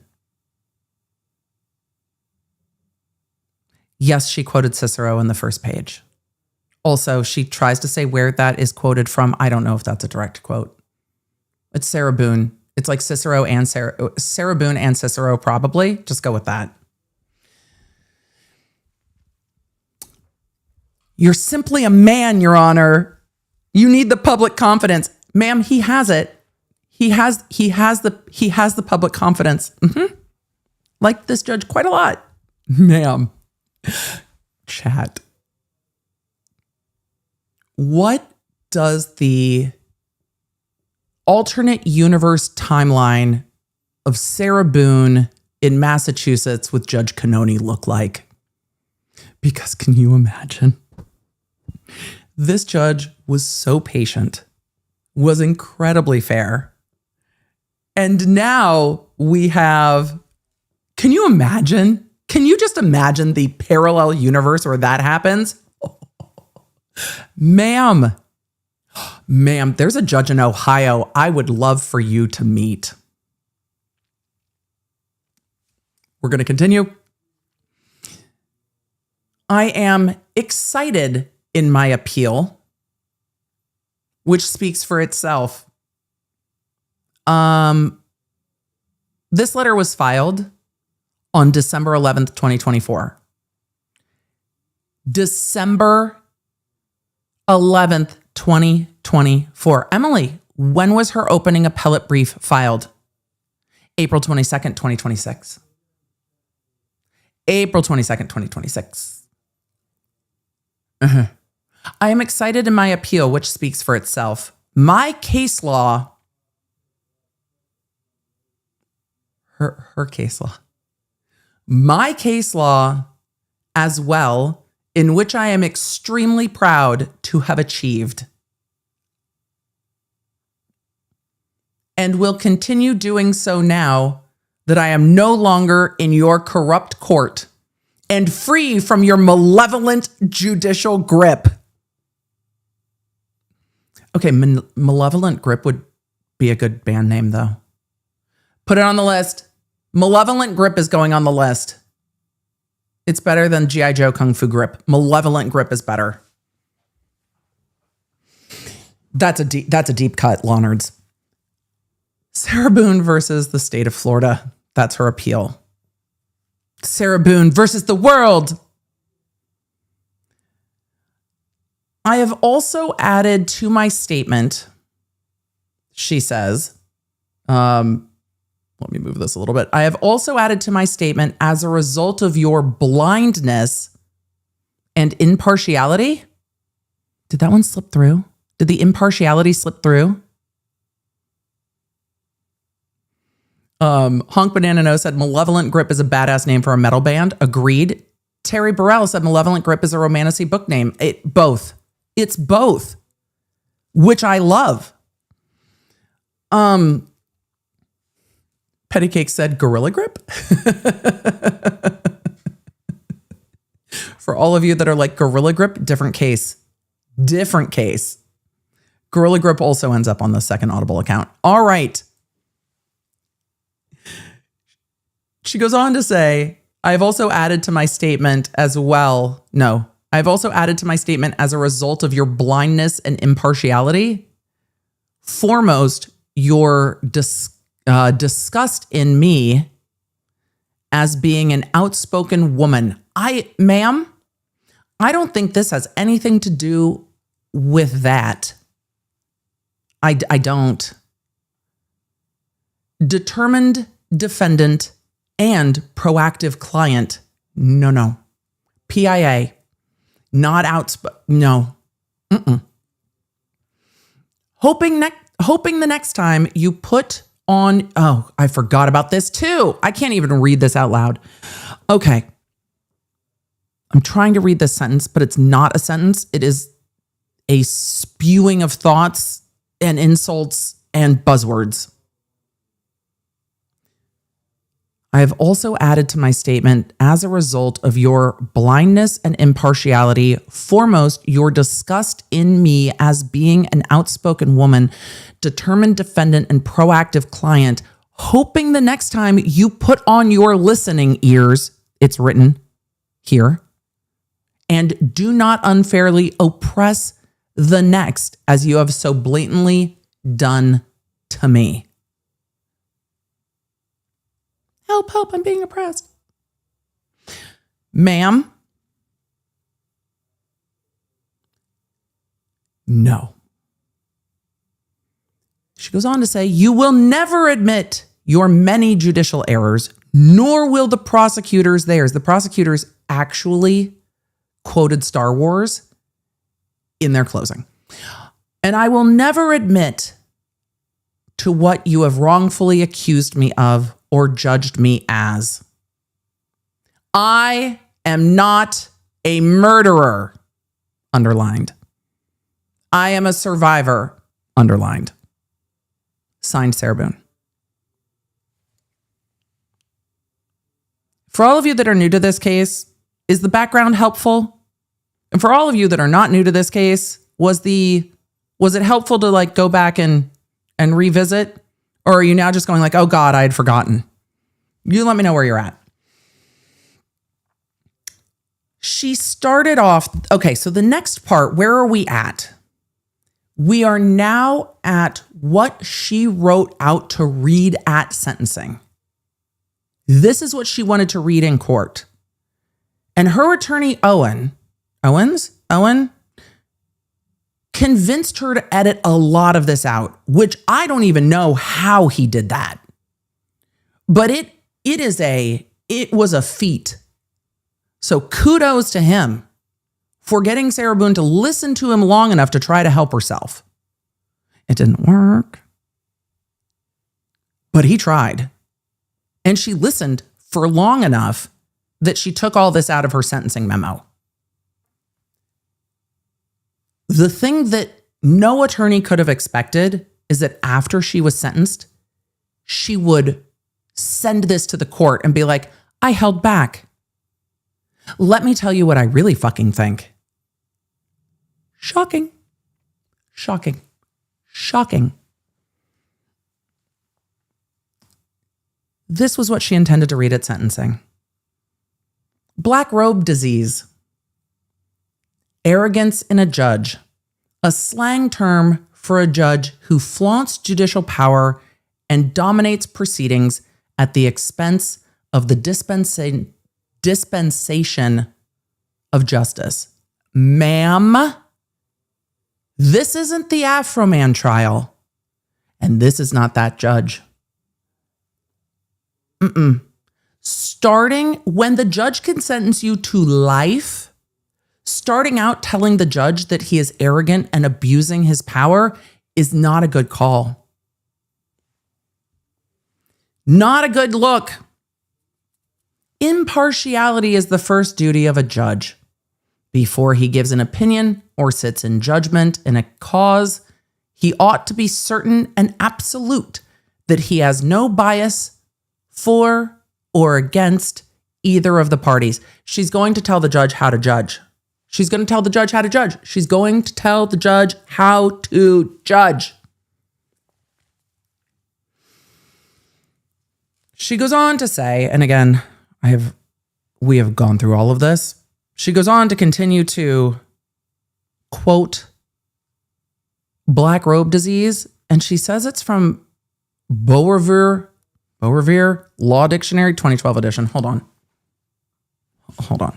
I don't think that was my, I don't think Black's Law Dictionary has black robe disease in it. But you know what we didn't do? We never looked. Did I get an updated edition of Black's Law Dictionary? I did. That's my Crim Pro book. I've got a first edition of Black's Law Dictionary because I think it's funny. So that's my first edition. It's not a first reprinting. It is a reprinting of a first edition. I don't care that deeply, but it is a first edition Black's Law Dictionary. This is my 12th edition, and I think I have my law school edition back there. Emily, how many copies of Black's Law Dictionary do you have? At least 3? My law school one's back up there. I needed the new one. I don't think that black robe disease is in, you know what I hate though? The new ones have shinier paper and ink doesn't absorb onto it well, so you can't take notes. I don't like the new paper that they printed it on. 12th edition, the paper you used sucks. You need the more absorbent paper. Hold on. we're going to find black robe disease in here or not. Because I'm very curious if it's even in here. All right. Where are we at? What in the world? What did we just scroll past? Bootleg recording. Oh, the updated edition. Yeah, I was like, what bootleg are we talking about? Bootleg recording, bootstrap doctrine, bootstraps, bootstrap sale, and then booty. Hold on, chat, bring it in. Bootstraps. No, booty. How are we defining booty? I just termed spoils of war. In the full, like B-O-O-T-Y, B-O-O-T-Y, oh my, in the full B-O-O-T-Y, it's in Black's Law Dictionary. We've gone full pirates. That B-O-O-T-Y, oh my, no, they mean like literally pirates booty. All right, from bootstraps and bootleg recording to booty. That's hilarious. That's absolutely hilarious to me. All right, let's continue to try to find if black robe disease is in here, because I don't know if it is. We got to see. All right.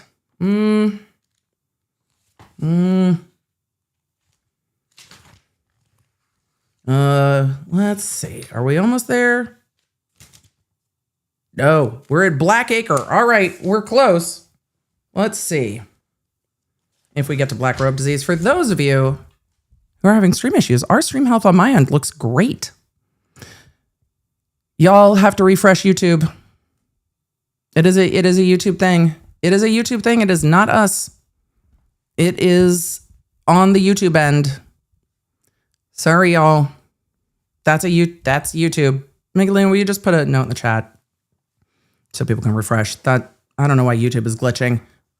YouTube. We are going through the Black's Law Dictionary definition of booty. We can't be freezing and buffering. Okay. Where are we at? We're at Blackacre. All right. Where is black list, black box? Nope.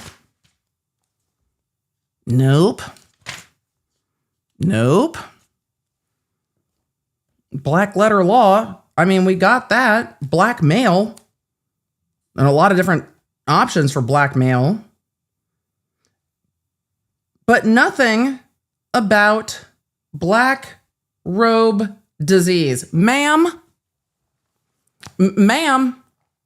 No. Blackacre, yes. Black letter law, yes. Also, for those of you that are not law school nerds, Emily, what is Blackacre? I've got you. A fictitious tract of land used in legal discourse, especially law school hypotheticals, to discuss real property issues. When another tract of land is needed in a hypothetical, it is often termed white acre. So black acre, white acre, purple acre, orange acre. So you can name the parcels in talking about tracts of land, but no black robe disease. Weird. But you know what? You know what we did find? We found that Black's Law Dictionary defines booty. So who knew that was a thing? Yay for us. All right. I have no idea where Sarah Boone found her supposed definition of, black robe disease. She says Beau Revere Law Dictionary. I've never even heard of it. Not in a law school I'm familiar with. So, no idea. Haven't ever seen it. Haven't seen anyone use it. Aspen Publishing. Interesting that it is a thing that exists. I will deep dive later if that's actually in it, because I'm not sure. But Black's Law Dictionary. is what we're working with. All right. Either way, Sarah Boone is telling the judge that he's abusing his power and he's on a power trip. He puts on the black robe and he loses his mind. She then goes on to cite a whole bunch of other shit, saying that, basically, the judge is out of line. All of these quotes that she adds are saying that the judge has run amok with power. So that is an entire page of, Your Honor, you are an egomaniacal judge who is afflicted with their own perception of their own power. She then gets into talking about kitsugi, the Japanese practice of repairing fractures with gold. But she doesn't call it that. She calls it kintsusukurai or whatever. You can go listen to her sentencing. She reads this entire thing in her sentencing about how she is the broken vase being repaired with gold. And the gold are her scars that she lives with. And she is giving everyone forgiveness because that is part of her gold. And then she goes on through her sentencing to talk about how all of these things that were done to her perspective, are parts of her gold. Then she blames the victim.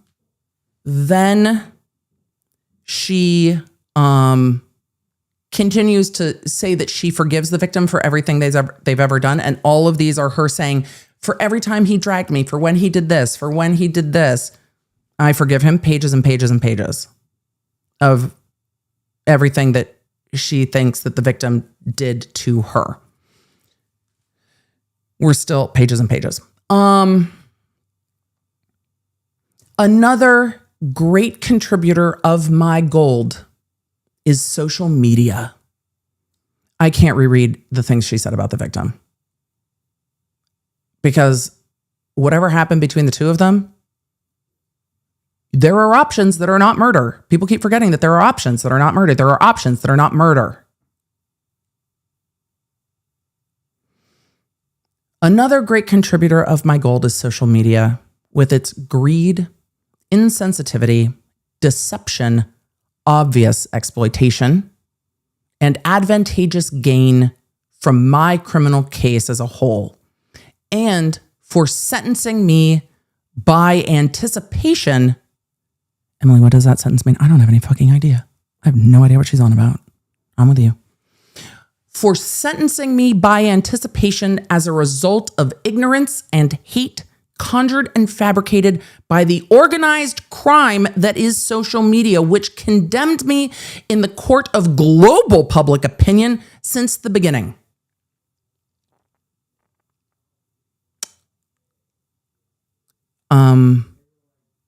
No. Also, you know she had to include global social media. You guys, she's a big deal. She's a big deal. She's a big deal.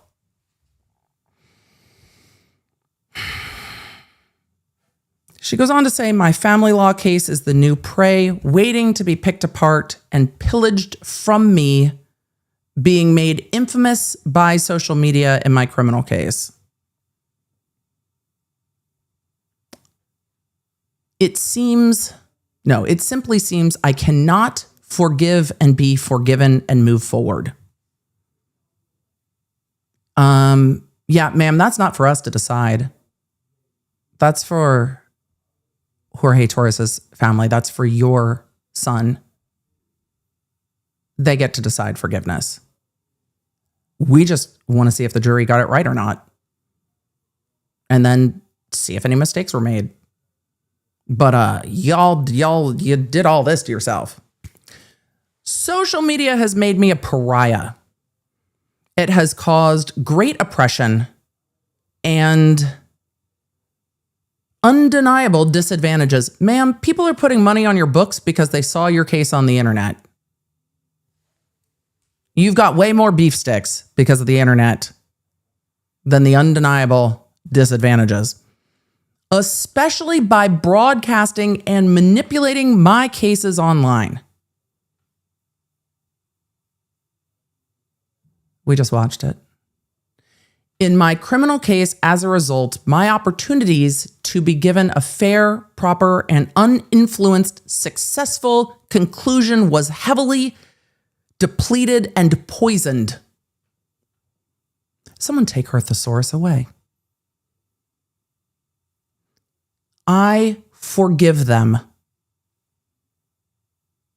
Oh, I forgot. Sarah does style herself on occasion as a deity. She's not forgiving you, chat. This is a greater benevolent creator type of forgiveness. I forgot that she does style herself as a deity at times, right? With the blaspheming against her. Correct. That's correct. Yep. I had forgotten. So she's forgiving the criminal organization that is social media.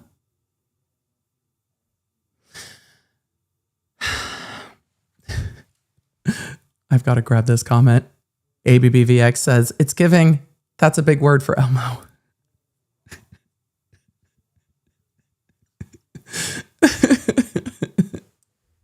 It's much. It's much. But if you've ever had to deal with people like this in your life, this is all too familiar to you, but maybe it's easier to view it through this lens.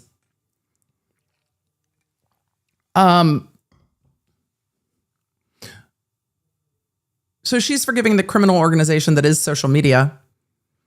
Also, the media tycoons for not having a life of their own.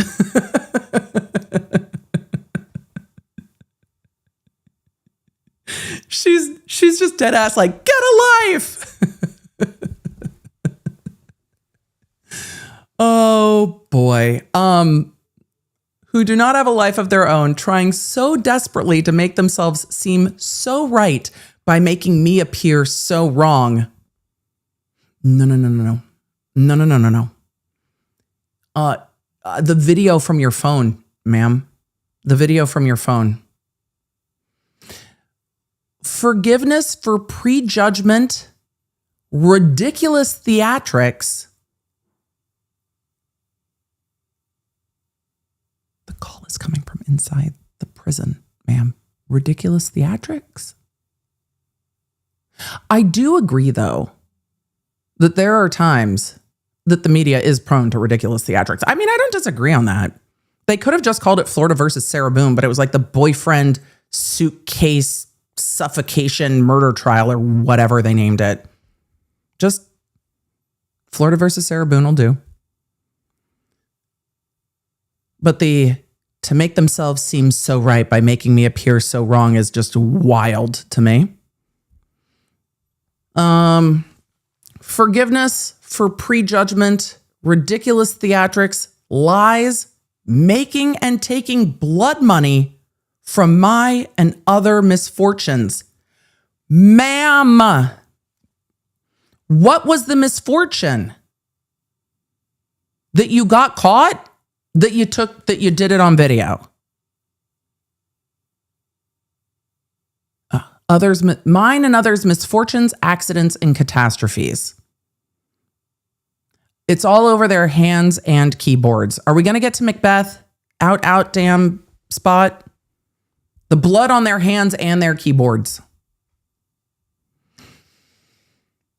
And even after all that's been said and done, theorized, hypothesized, scrutinized, and blasphemed in my case, still no one knows me. Someone needs to make this an emo song. After all that's been theorized, hypothesized, scrutinized, and blasphemed in my case, still no one knows me. They just see me on trial. They don't know the real me. If you've not watched this trial, I imagine it will be wild to watch the video of her mocking the victim who's saying that he cannot breathe and asking to be let out after reading this.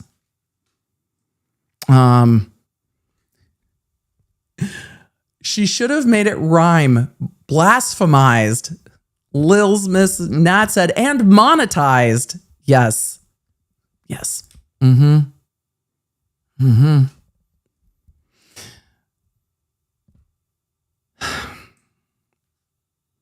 She said, my gold also runs deep for my prior attorneys. And then she names them.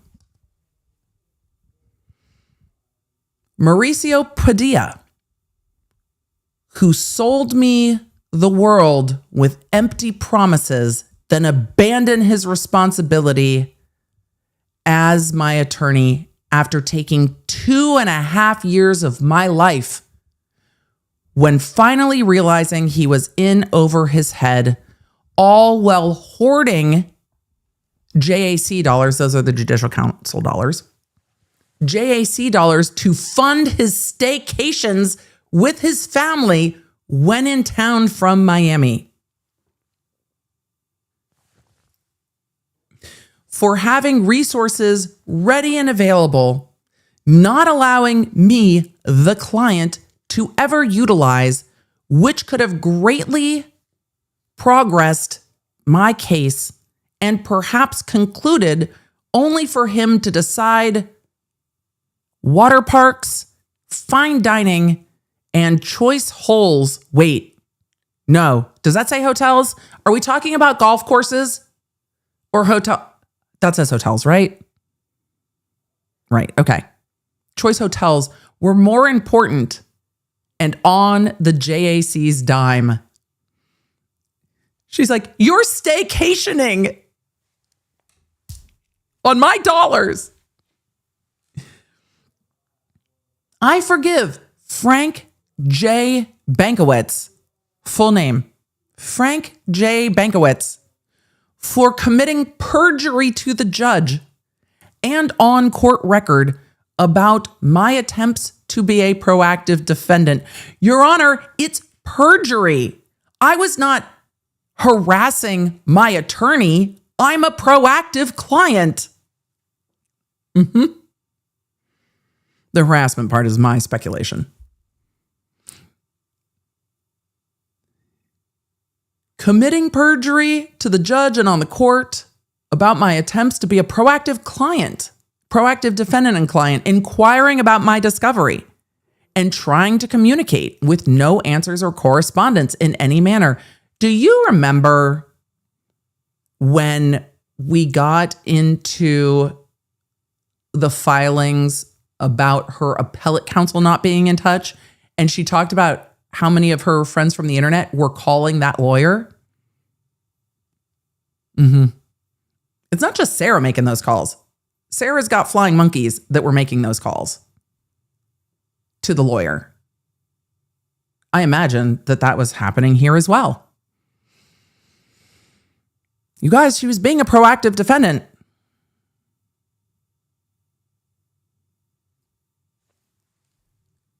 She was inquiring about her discovery and trying to communicate with no answer or correspondence in any manner for 1 full year and 2 months before I was able to finally meet with him in the courthouse, only to receive his motion to withdraw.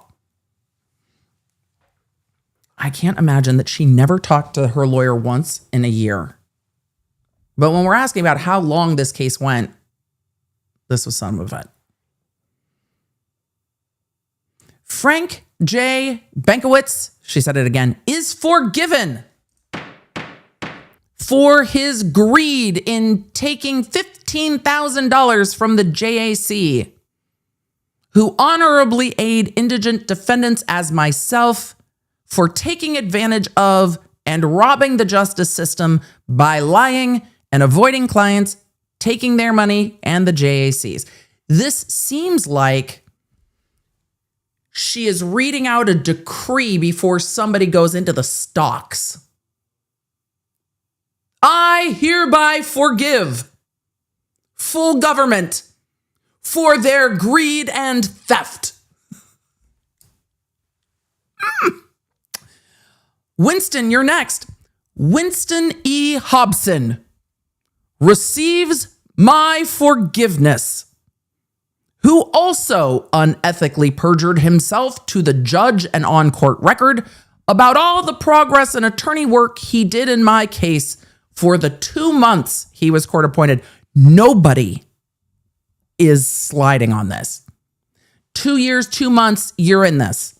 You're in it. You're in it. Ma'am, he can read files without talking to you. For sure. For the 2 months he was court appointed, as for his allegations of my supposed unethical requests,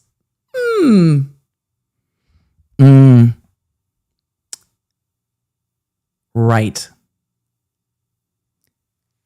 For the lawyer's allegations of my supposed unethical requests.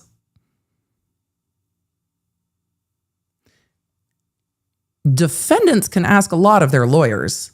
It is the lawyer's job to say, it is unethical for me to pursue that defense, evidence, witness, argument, because the lawyer still has to proceed ethically.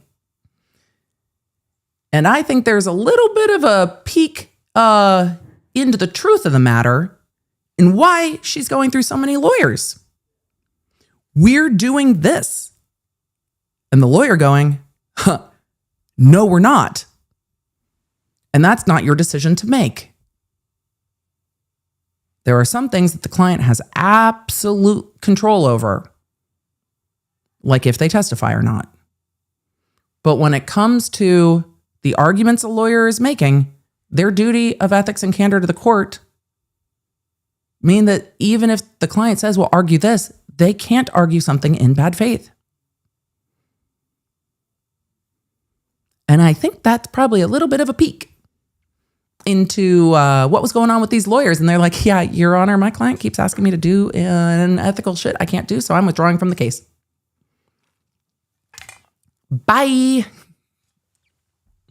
All right, where are we? Winston E. Hobson, who says, no, ma'am, I've got ethics.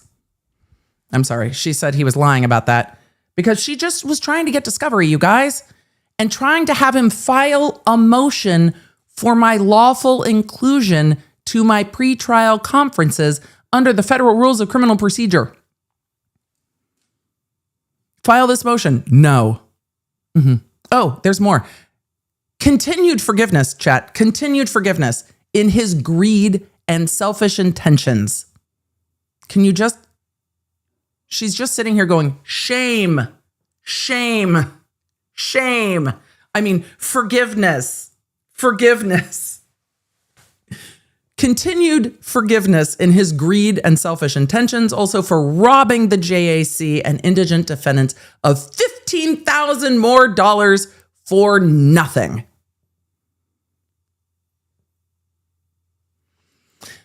Finally, and with all my gold received from this one, I am not being hyperbolic. That's what it says.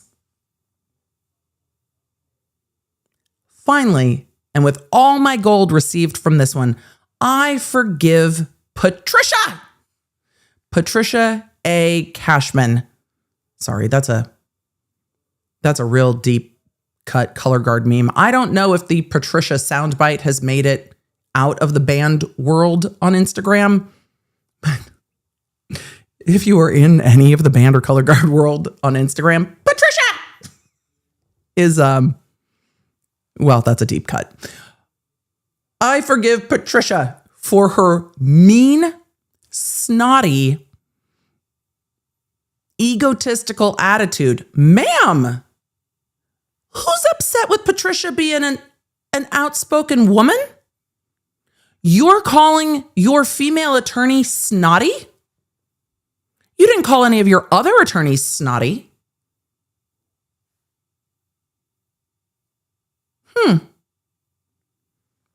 You didn't call any of your other attorneys egotistical. You didn't call any of your other attorneys mean. You said that they were greedy and selfish. Why are you coming for your female attorney like that, Sarah? Why you gotta call Patricia snotty? Because I bet Patricia said the exact same thing to you that all the other lawyers did, which is no, we're not doing that. But no, Patricia gets called snotty.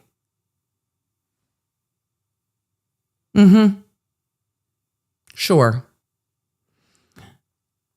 She forgives Patricia for having boundaries. That's me reading between the lines. She forgives Patricia for being mean, snotty, and egotistical for her attitude, because Patricia was giving attitude. The other lawyers were just greedy, but Patricia has attitude. No, ma'am. Patricia's just telling you the same thing all the other lawyers told you, I'm sure. And not listening or caring that I finally received my discovery. I kept asking her for, which she fully withheld from me. You guys, she fully withheld my discovery, citing her ridiculous, untrue reason was because I saw with my first attorney 4 years prior, and while she being my present at the time attorney, I saw not one page of or any digital evidence of my discovery. She prohibited me from seeing. Patricia is also forgiven for admitting I had a right to a bond. Ma'am.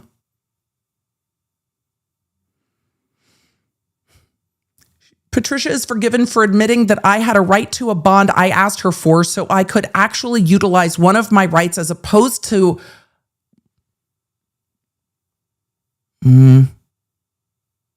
having them always violated. My bad. I got lost in the sauce on her writing because this isn't a sentence.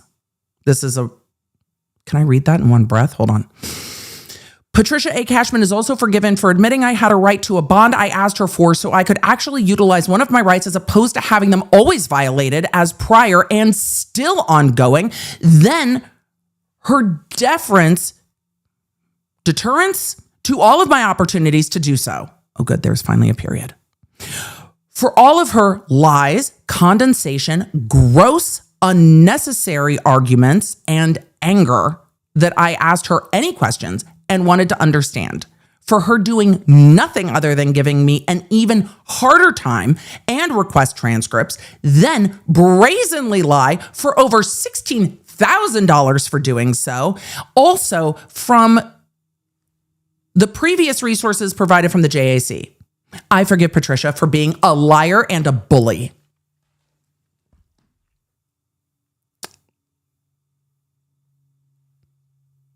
So, when the appellate lawyers got this case, was it 4? Was it 5? 4 or 5 appellate lawyers just no longer practice. Well, one of them said they no longer practiced appellate law. One of them had actually taken a new job. They were just like, yeah, nope, not me. The game of appellate hot potato happened very quickly. So it's just giving burn book. The whole thing is just giving burn book. Do not trust, right? I forgive Patricia for being a liar and a bully. I imagine Patricia told her what her case looked like. She goes on to say more about all 3 of these attorneys. Forgiveness for all those who did not include me to receive my $15,000. She wanted to get paid $15,000 for being her own attorney. That's correct. That if you're like, wait, what? Yeah, she wanted to be paid to be her own attorney. $15,000. Forgiveness for all those who did not include me to receive my $15,000. Have I worked for when Judge K forced me to be my own attorney? Oh, now he gets called judge. To represent myself pro se. They don't pay you when you are Never mind. She said, I actually finally got my own discovery almost 5 years later, filed motions all prior should have done, making them the most expensive motions ever. Oh, man. No. At over $46,000 between the three attorneys, Frank J. Benkowitz, Walter E. Hobson, and Patricia A. Cashman. Those are definitely not the most expensive motions ever filed. Would they, underlined, have done so when supposedly representing me? Where art thou, lawyer? Thine motions would have been priceless for the proper use of JAC funds towards ethics, professionalism, honesty, and freedom. Nay, nay. That I added that. I honorably utilized my JAC resources and monetizeth, and mentorship as a proactive indigent defendant. Avidly defending myself, Your Honor, against liars, thieves, and the real villain in my criminal case. Who is the real criminal? No, who really is the criminal? Underlined. The JAC can hopefully include their forgiveness for them also. So somewhere between Shakespearean epic poem, burn book, and emo song, she continues to attack the judge. Oh, I'm sorry. She continues to forgive the judge for his behavior in her case. We're now on page 13. This continues with her forgiving the judge, forgiving the media, forgiving the cops, forgiving the prosecutors. Page 16. The prosecutors were on page 17.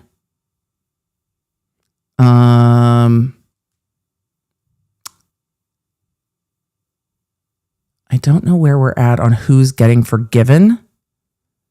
Something about not walking the dog, but kicking a dog. I have no idea what that's about.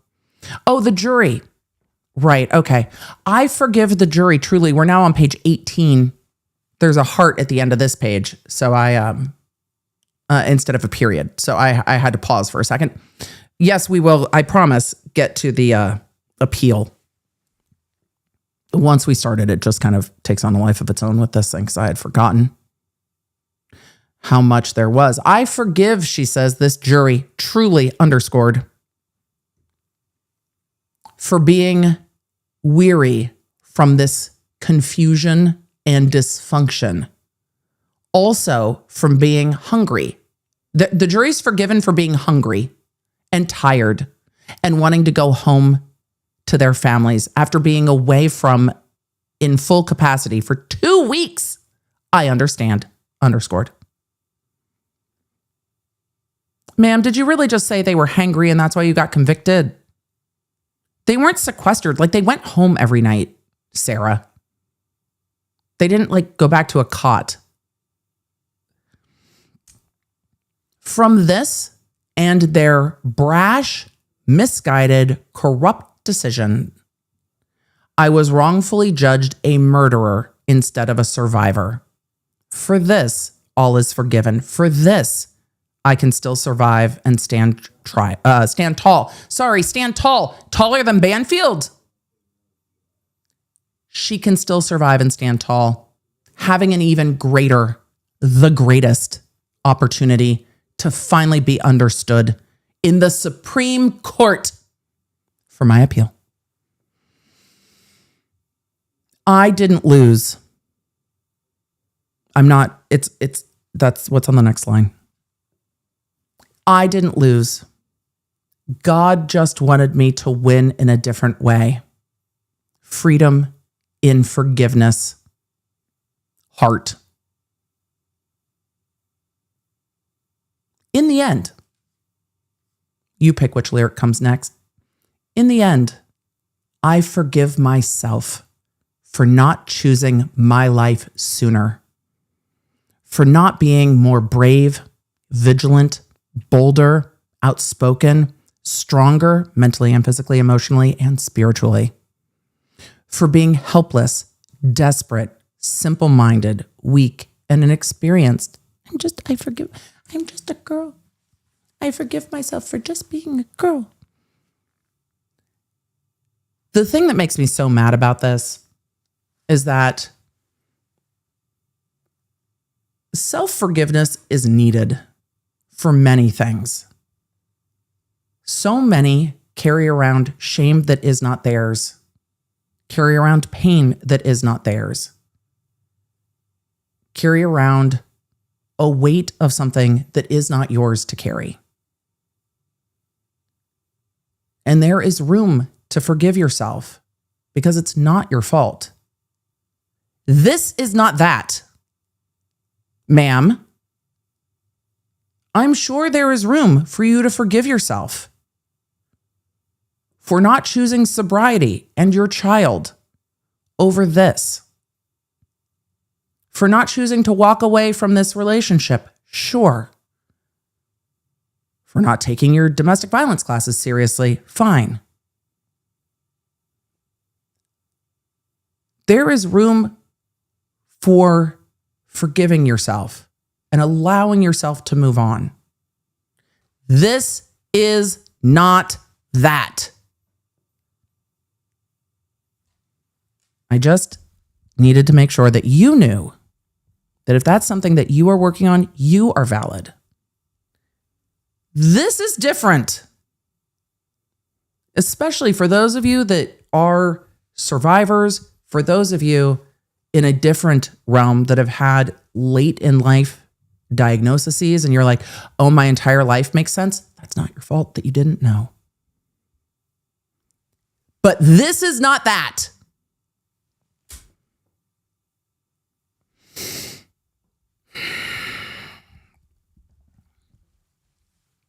She's continuing to forgive herself. She forgives herself for being hopeless, desperate, simple-minded, weak, and inexperienced. She forgives herself for not realizing I was enduring a life of domestic violence. You were arrested. He was arrested. And that the vicious cycle for enduring a life of domestic violence and that the vicious cycle of never ends. I had nothing to compare to. I've never been hit by a man ever before in my life. I was raised, hitting a woman was wrong and should never happen. No excuse. But murder is not the solution. Also, you were not in harm this evening. This was not a self-defense case. This was not a self-defense case.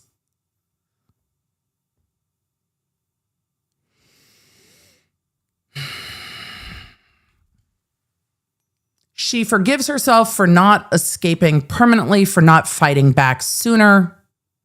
I think we saw videos that belie that. To save herself, her son, her dogs, her home, her car.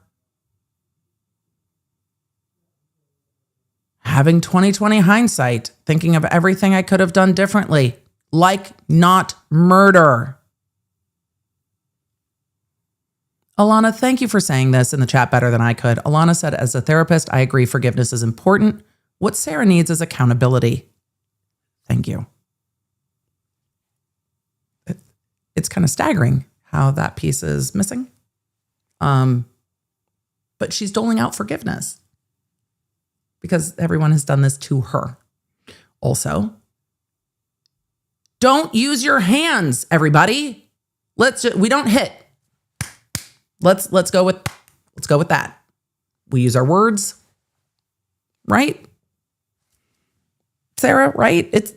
It's just, I was raised that hitting a woman was wrong. We don't hit people. We don't hit people. Use your words.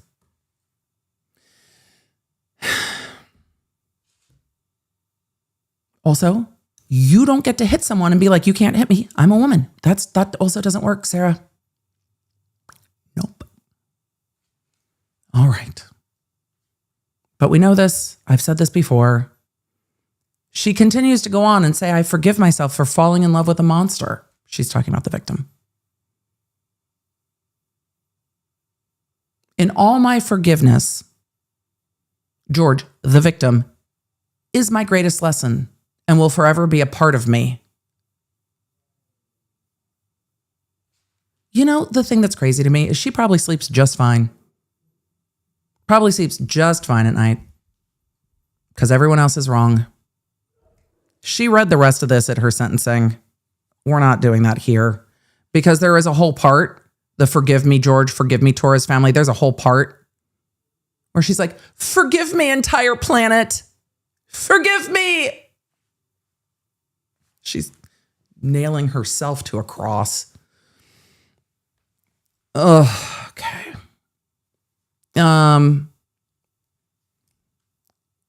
She says here, I am a survivor.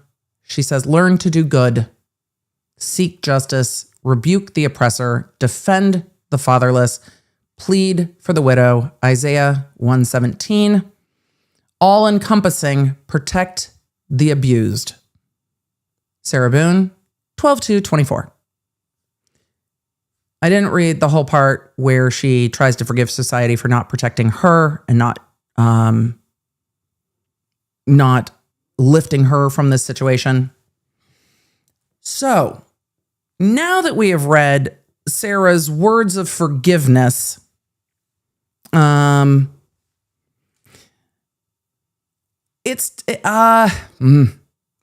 is time that we take a look at her appeal.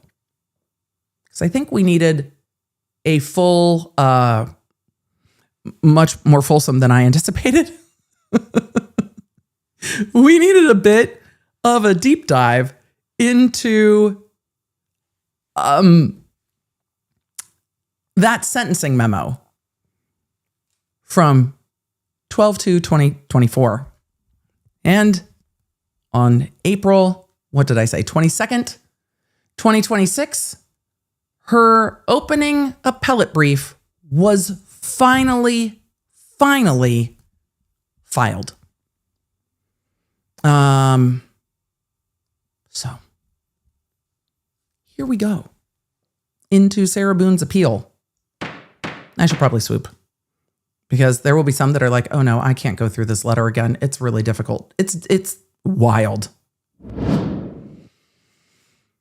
All right. Buckle up, law nerds. Sarah Boone is appealing with attorney David Maldonado. Mr. Maldonado, why are we using JD instead of ESQ? I have questions. That's a curiosity. Table of contents. Let's take a look at what the arguments are going to be. Argument. I hate all caps so much. It's probably required because there's really strict formatting for appellate briefs given jurisdiction. The trial court erred in improperly limiting the appellant's opening statements regarding the overt act requirement.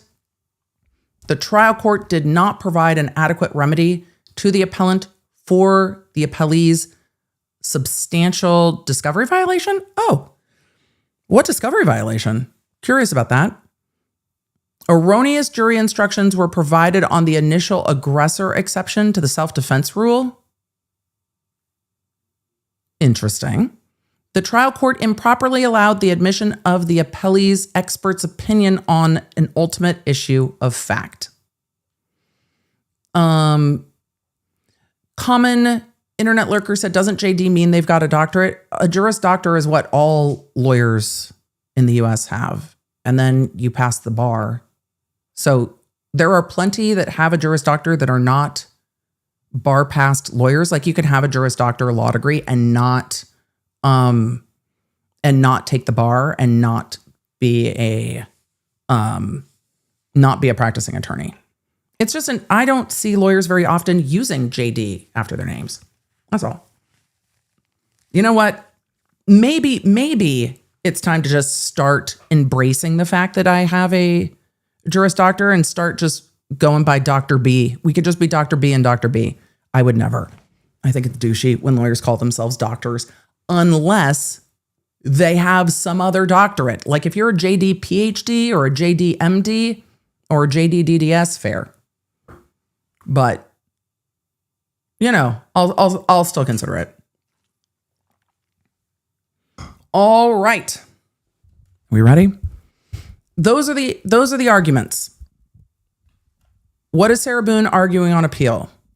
That the trial court erred by limiting the opening statements, that the trial court did not provide a adequate remedy for a discovery violation, that the jury instructions on initial aggressor were improper, and that the trial court improperly allowed a expert opinion. So I'm going to look at their statement of the case, and then we're just going to go to the arguments. And then if you want, actually I will put this on Scribed, and then you can read it. If you have a Scribed account, you can download it, but I'll put it on Scribed and put a link so that you have it. If you want to read it, because I'm not going to read word for word for word for word. These are the cases cited. Love a table of authorities. Also, what I love about an appellate brief, I love a table of contents. It's just so great. It's just so great. The Aurora White said, I worked for an attorney for a while that had 2 PhDs and a JDC. They can be Dr. ESQ. That's fair. I think just having a JD, it's technically a doctorate degree, but really, I don't know. I feel, you let me know. Does it matter? I don't know. Maybe if you were teaching, you would go by doctor. I don't know. It's fair. No, Nishay, I don't think so at all. Nishay said I have both my master's degrees and my email signature. Is that douchey? Not at all. I think lawyers going by doctor, if they don't have an additional degree, but no, you earned your master's. I think they can actually absolutely be in your email signature because they should be. So you've earned them. All the letters, all the full alphabet soup. Preliminary statements. The record on appeal consists of 1 volume, and the record will be cited as R, period. Transcripts of the trial held on the matter will be cited as T, period. We're using Blue Book citations. Is this required in Florida? Do we have to do it? I don't know if we've read a Florida appeal yet. Adelson's, we haven't read Charlie's. I haven't seen Donna's. I don't know if you have to, in a preliminary statement, state everything that they stated. So I'm just going to leave it be. Not my jurisdiction. Questions presented. We read through those in the table of contents. Statement of jurisdiction. The trial happened in Florida. Zoom, zoom. Statement of the case. This case commenced with an information being filed against the appellant, Sarah, on March 23rd, 2020, charging her with second-degree murder, which allegedly occurred on February 23rd, 2022 in Orange County, Florida. The incident giving rise to the information occurred on February 24th, 2022, when the appellant and the victim, her boyfriend, were sharing a bottle of wine. They are not there yet on the bottle of wine. Blake, 1205 in the chat said, I would love to see Donna's. It hasn't been filed yet. We'll cover it when it is. A bottle of wine is not... Like, the thought that you're having about a bottle of wine and what we saw at trial are not the same. We're talking a magnum of wine, but there was another, like, magnum bottle of wine in the trash as well. We're not talking about 4 glasses. So, it's not, it was actually a mega pint. Multiple mega pints. And then they decided to play hide and go seek. This is per Sarah. Decided to play hide and go seek, where an appellant had gone upstairs in their apartment to hide. After the victim did not come to look for her, the appellant, Sarah, reportedly went back. She testified to it. Went back downstairs to discover the victim zipped up in a suitcase. That's just not accurate. That's not even what the trial transcript shows. Are you quoting the police report? Like what? That's not even what she testified to. Did she ever testify that he zipped himself into a suitcase? Like that's not even physically possible based on everything we've seen in discovery.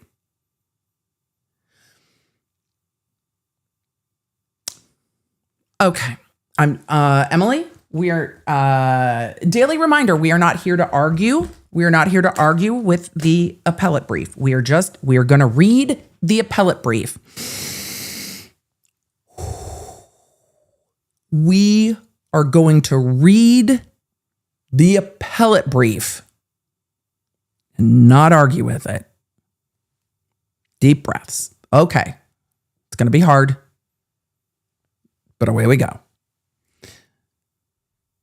Appellant reportedly went back downstairs to discover the victim zipped up into a suitcase, and both parties were quote unquote laughing as she finished zipping up the suitcase, and the victim purportedly was able to stick a few fingers outside of the suitcase as it was not zipped all the way.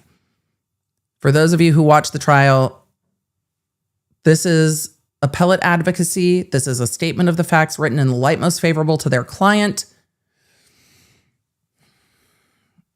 The appellant then went back upstairs in their apartment and fell asleep under the assumption that the victim could get himself out of the suitcase.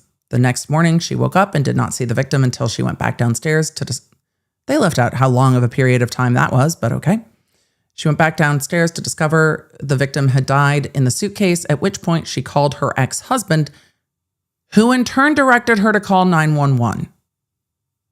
A search of the appellant's cell phone revealed 2 video recordings wherein the victim had exclaimed that he could not breathe, and appellant replied, quote, "Yeah, that's what you do when you choke me," and quote, "That's what I feel like when you cheat on me." They have left out some of the things that were said on the video. I will advise, if you did not watch this trial, the videos are pretty horrible. And she says more like, "That's what you get." And he's calling her name and asking to be let out. And she said, "That's my name. Don't wear it out," multiple times. There's a lot of statements left out of this. I don't feel like that's arguing. I feel like that's context. Potato, potato. According to the arrest affidavit for the appellant, the victim's autopsy revealed that he had various injuries, and after investigating detectives showed the video recordings to the appellant, with her denying any recollection of the videos, I actually believe that's possible. I do believe that she completely forgot she recorded this. After they found the video, she was placed under arrest. After the information was filed and during the first few years of this case, the trial judge entered an order on June 28th, 2024, highlighting the appellant's extreme difficulties with retaining defense counsels. Her retention rate was not good. It sounds like, she put all of them in a position where they could no longer represent her on her case. The order revealed that appellant had gone through 8 different counsels and that all counsels had moved to withdraw due to general irreconcilable differences with Sarah Boone. Finding that Boone was no longer entitled to counsel, the trial court found that she had forfeited the right to counsel and her conduct forced her to proceed with the case pro se. It's interesting to me that that period of time isn't part of the appeal, but okay. Despite the significant setback, Boone was able to obtain new counsel, James Owens Esquire, who entered his appearance on her behalf August 30th, 2024. It was the letter. It was this advertisement. James Owen was like, "You know what? Everyone deserves a defense. Everyone deserves an attorney. She has the right to an attorney. I am parachuting in." And I really wonder if, because she had had to represent herself for a period of time, she was grateful to Owens for like taking a chance on her and actually listened to him more because of having to represent herself for a period. I just wonder if that worked to his benefit, that he picked her and said, I've got you. Because it did seem that they were able to work together fairly well. Goes on to say that subsequently, after appellant's new trial counsel entered his appearance, a flurry of motions and responses were filed between the parties during the later part of 2024, with the trial court ruling on the various pretrial issues presented. Trial on the matter began October 14th, 2024. God, time flies. Time flies. Let's see. The trial court dealt with a large number of pretrial motions. We watched a lot of those. The appellee's trial counsel, that's the state, had asked for a motion in limine to prevent the defense from positing a battered spouse syndrome defense theory. However, the trial judge issued a mixed ruling on the motion. Yeah, because there wasn't adequate notice.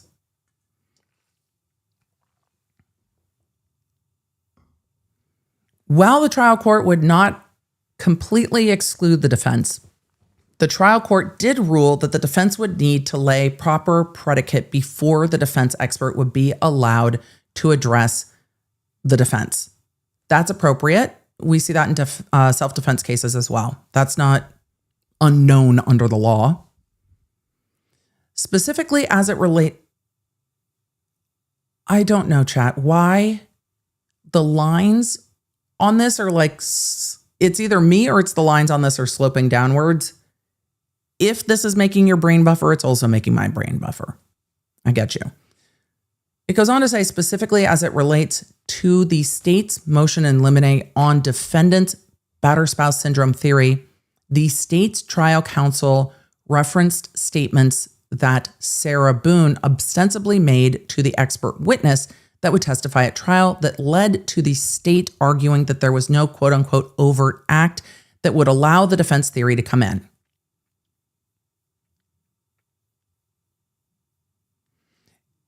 The thing is, well, no, Emily, you're not here to litigate. We're here to read. We're reading. Recognizing the, quote, risk of error with its request, the state's trial counsel asserted that the impaneled jury should not hear about any prior instances of violence unless and until there's testimony that is self-defense that's recognized under the state of Florida's laws. A discussion between defense counsel and the court then ensued about the defendant's or the defense expert's deposition previously taken and what her opinion regarding the defense was based on. The trial judge inquired to what overt act would be. Either that's written weird or I read that weird. It's probably me. The trial judge inquired as to what the overt act would be that would give rise to Sarah Boone's self-defense theory, and the defense counsel responded that he was being put, quote, in a position now to disclose what our view of the overt act is. Yes. After disclosing the defense theory of overt act, the trial court ruled on the matter as outlined in the preceding paragraph. Are you going to quote it? No? Isn't that where you just quote it? Where? Okay. The trial court also denied Boone's renewed motion for statement of particulars. Is that one of your issues on appeal, though? After dealing with a number of motions, the trial court then considered a Richardson hearing on a number of late disclosures that the defense objected to, and the trial judge found that any discovery violations by the state were inadvertent. Part of the problem is that Sarah Boone had been her own lawyer for a period, so she had all the discovery, so the defense had notice with all of it. They go on to also, what font is this? Because I hate it, and I need to go look up the Appellate style guide for Florida. Can we just use Times New Roman, everybody? What are we doing? This can't be your style guide. I mean, it's probably the style guide, but okay. Sure. The jury was impaneled, and before trial on the matter began, Boone's trial counsel indicated to the court that there was an issue. No, state's trial counsel. I'm trying to convert appellant for ease of listening. I apologize when I fuck it up. After the jury was impaneled and before trial on the matter began, the state's trial counsel indicated to the court that there was an issue with Boone's attempt to use demonstrative aids during opening statements. I remember some of this. The trial counsel referenced the court's initial ruling on overt act to argue that certain photos of prior injuries to Boone, ostensibly from victim, and boards outlining laws on jury instructions should not be shown during opening statements. Right? Because the evidence will show. So jury instructions not really appropriate. After the court reviewed the proposed photos, the court agreed with the state and prohibited Boone's counsel from using demonstrative aids. No, from using those demonstrative aids at opening.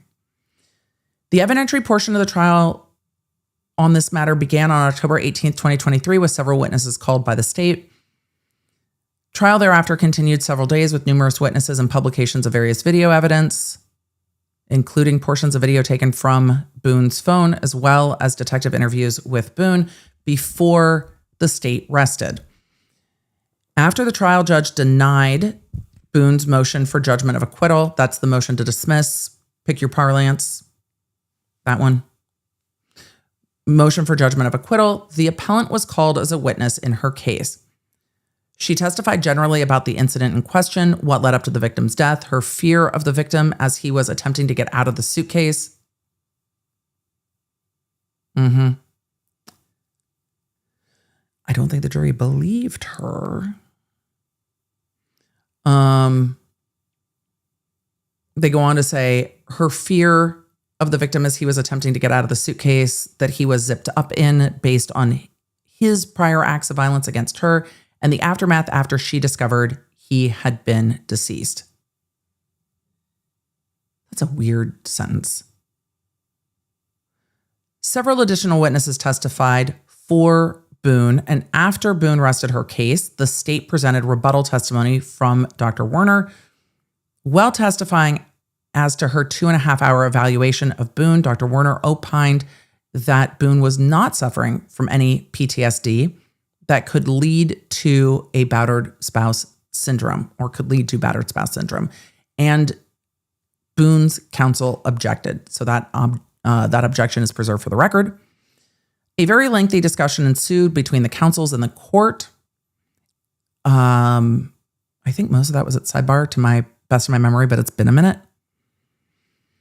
The court, the discussion ensued, as then the Boone's counsel claimed a discovery violation, pointing out that Dr. Werner had previously claimed during a deposition that she had a different opinion and diagnosis of Boone than what was now being offered at trial. The trial judge acknowledged the different opinion rendered at trial. Didn't they just say you can cross-examine her on it? I don't know if the state knew that there was a difference, but I don't remember well. I do remember the Richardson hearing happening. In response to the alleged discovery violation, the court decided to conduct a Richardson hearing, and after considering argument, the judge decided to allow Boone to conduct an in-camera deposition, acknowledging that the discovery violation was substantial and had some impact on the ability of Boone to properly prepare for trial. During questioning from Boone's counsel, Dr. Werner claimed that she had not previously disclosed her opinion on Boone during the initial deposition because, quote, Boone's counsel didn't specifically ask her about that. I remember that. I do remember that part. Well, you didn't ask. So It's not that she didn't have that opinion. It's that she was asking the questions that were asked, and she had not disclosed that, I think, to the state either, if I remember. We need more chapstick for this. Okay. Let's see. After Boone's questioning concluded, the trial judge observed, quote, "This is your opportunity and your only opportunity to cure any prejudice." Well, right, because you can still cross-examine the witness and be like, that's not what you said before. In response, Boone's counsel protested that he was forced to take a deposition, quote, "on the fly." You're in trial. It's just cross-examination at that point. But forced to take a deposition on the fly, and he was put, quote, "in a very difficult situation." But the judge again reiterated that he was giving the appellant an opportunity to cure the Richardson issue. Again, this is a new sentence. Again, and later in the courtroom deposition, the state's expert revealed that her opinion had changed from the time of the initial deposition to the day of the trial, namely her opinion that the appellant did not suffer from any type of anxiety or adjustment disorder. After the state's rebuttal, honestly, after they showed the videos in the state's rebuttal, I completely forgot what the doctor said. Because it wasn't even relevant to me. The videos were staggering. I was like, oh, well, yeah, that's pretty clear right there. So after the state's rebuttal and publication of numerous videos, audio, and other evidence, the parties and the court began discussing jury instructions. An extended argument from both parties took place with respect to the 3.6F instruction as it related to a, quote, "initial aggressor / duty to retreat issue," but the court ultimately sided with the state and included a special instruction. There was no evidence that George, the victim in this case, that evening had been an aggressor in any way. There was only evidence, mostly from Sarah and then from video, that they were drinking, that they were playing hide and go seek or whatever, and that she zipped him into a suitcase. There was nothing else. You can't be the initial aggressor and then say, but I was defending myself. And that was the argument of the state. After the parties went over the jury instructions, the court provided those instructions to the jury, and both parties presented closing arguments. The jury found Boone guilty of second-degree murder, and the trial judge thereafter issued a sentence.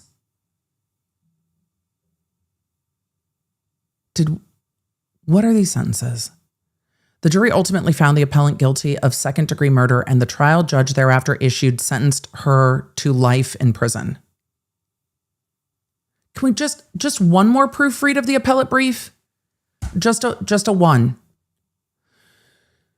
The notice of appeal was thereafter timely filed on December 8th, 2024. Yeah, the notice of appeal was filed December 8th, 2024.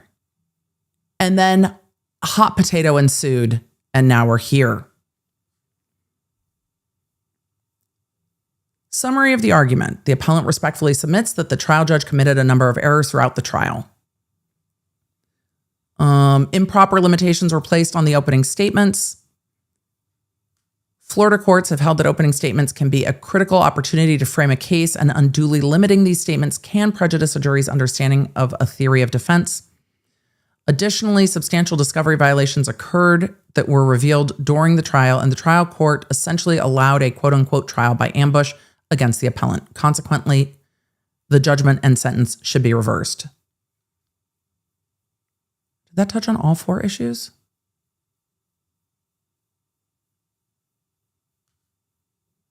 No. 3 of the 4? I guess. Because I just left out okay, whatever. Whatever. Emily, just whatever. The statement of preservation, they are listing out where the objections were made. Because remember, you use it or you lose it. And so they are pointing out in the transcript where the defense objected. It doesn't mean that the state won't take issue with that when they reply. We'll go through the state's response. They say that the trial court erred in limiting the opening statement regarding the overt act. I'm trying to find the synthesis of their argument. But it is pretty common that you can't always argue a defense that you might use until the defense is brought up in trial. And we've seen that again and again. They say generally the purpose of opening statements is to outline what a party in good faith expects to establish during trial. Wide latitude is usually given. They say in the case at bar, in this case, Boone asserts that the trial court unreasonably restricted her counsel's ability to frame her defense for the jury during opening statement. The trial court ruled that the defense could not introduce evidence of the victim's prior violence until an overt act of aggression by the victim on the day of the incident was established. Well, right. And because of that, you can't say in opening statement that the evidence will show, because it's not clear that the evidence will show that yet.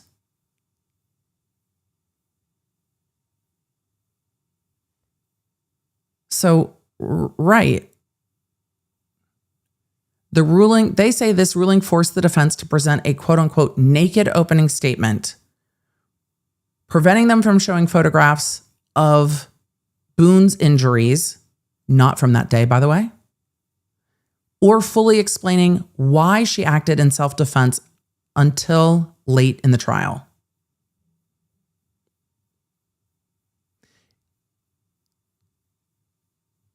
I don't think they were limited from saying that the state can't prove their case because she was acting in self-defense. They couldn't show the pictures because not all the pictures even came in. I don't think this was as narrowed as they're presenting it, but I'm interested to see the argument from the state in their opposition. They say that the limiting in the opening statement violated Boone's right to present a complete defense and properly frame the case for the jury. The trial court ruled, quote, "You can talk about it." Right, you can talk. Excuse me, Your Majesties of the Appellate Court. They were not allowed to present an opening statement. I mean, the judge said you can talk about it, but you cannot show evidence that may not be admitted. In all opening statements, you can't show evidence that may not be admitted because it's not evidence. So you can use a 911 call. A 911 call is going to be evidence. But the photos of injuries to Sarah not from that day aren't necessarily going to be evidence in the case.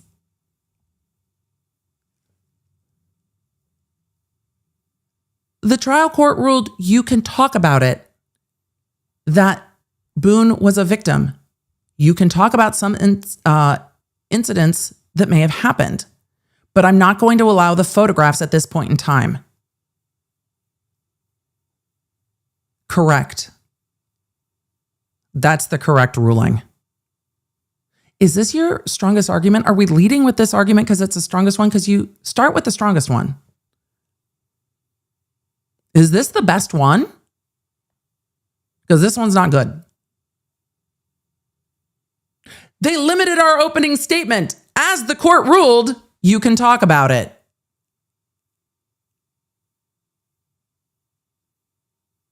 Okay. Okay. And here we are.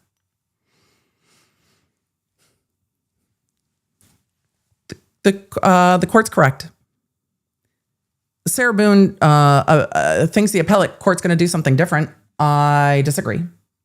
This is why they didn't quote the court's ruling earlier. Did you notice that when I was going page by page, going, what did the court rule? Where is it? Where are you quoting it? No, it's buried on page 16. That the court's ruling is you can talk about it. You just can't show the pictures. Correct. Okay. But they are, sorry, I was messing with the document. Their argument seems to be more nuanced than that. The writing is, I'm having a little bit of trouble following the writing at times with this brief. I think all of you can see that. I had an easier time following Sarah's argument than some of these appellate arguments, to be perfectly candid. I'm getting a little bit lost in the way that they have structured their argument, and that just might be a me issue. But they're trying to take that argument and say that the court ruling, and I think this is what the problem is that the argument is not good. I think what they're trying to say is the court not allowing the photos in at opening statement was the court applying an improper standard. And because that standard was improper, therefore the ruling's improper. But it's a proper evidentiary ruling that you can't put in photos that might not actually come into evidence. That's just appropriate. Because the state's not putting in those evidence, and Sarah could decide not to testify. And then you get the best of both worlds, right?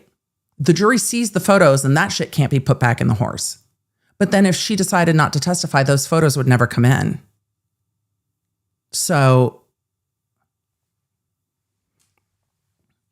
they are saying that the overt act requirement for deadly force justification, that the trial court extended that to opening statements. I disagree. So, yeah, they are trying to force a standard here that's not, I don't think, the standard that the court's applying. I think the court is applying the rules of evidence and of opening statements because the court only restricted the pictures. They're trying to add layers to a cake that just don't exist. These are not layers I think that the judge jumped through, or at least they have not shown that this was the basis for the judge's ruling. The basis for the judge's ruling is that those photos might not be in evidence. That's just based on the rule of evidence. They're arguing that the court was adding in hurdles improperly to opening statements. Okay. Lyndon said the court explicitly did not extend that to the opening statements. Right? And I'm buffering because the court was saying you can talk about it, you can't show the pictures. The pictures might not be in evidence. Doctor Who said, wait, cake, you have a cake? I mean, at this point, I feel like the cake is a lie right now. I'm going to need cake and cookies. Because you can't, photos that might not come into evidence are not proper for opening statements. But that's not what they're really arguing here. They're arguing that the court is creating hurdles. I disagree. Maybe on a subsequent reading of this, I'll change my mind. But at first reading, I'm just like, and? All right, let's see what the discovery violations are. Chat's like, is it lemon pound cake? You know what? I have a lemon pound cake here. I need to make some lemon pound cake. I need to finish streaming so I can go pick up cake. What time is it? Ooh, I need to get moving. All right, chat, we've got this. Point 2. Remind me, Emily, you have things you must go do. You must go grab cake. Yes, I do. I must go grab cake. Point number 2. The trial court did not provide an adequate remedy to Boone for the state's substantial discovery violation. They are arguing that that was a trial by ambush against Boone.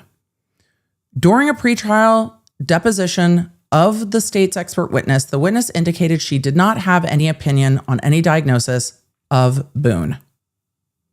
I'm gonna need a direct quote. I'm going to need a direct quote from the depo. They go on to say that the trial court recognized the substantial change in the witness testimony. That's different than a substantial violation, by the way. A substantial change in the witness testimony from what she had initially stated in the deposition. The learned judge only allowed an... Why are these sentences so bad? The judge only allowed an on-the-fly deposition in the middle of a trial to ostensibly correct the prejudice suffered by the appellant. The appellant respectfully submits that this prejudice was not substantially remedied by the deposition, and at a minimum, the trial should have been continued to allow the prejudice to be adequately addressed.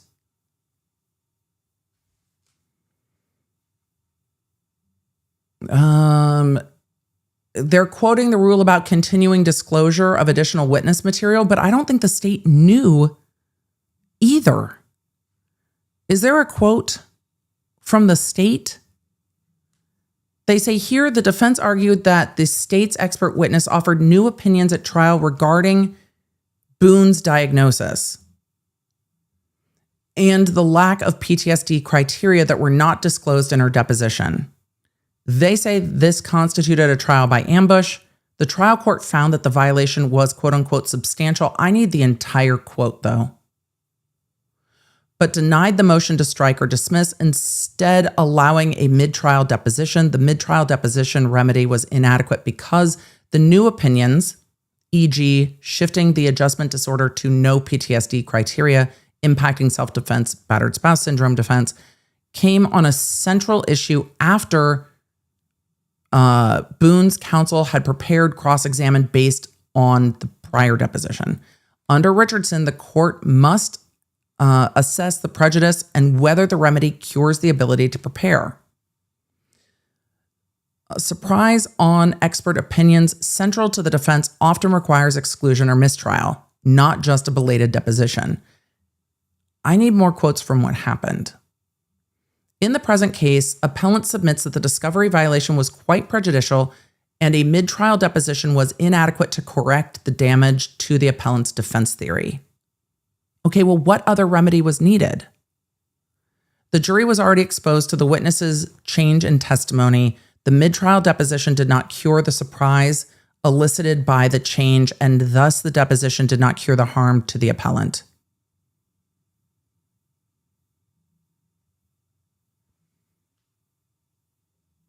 They have not well vetted the issue, I don't think.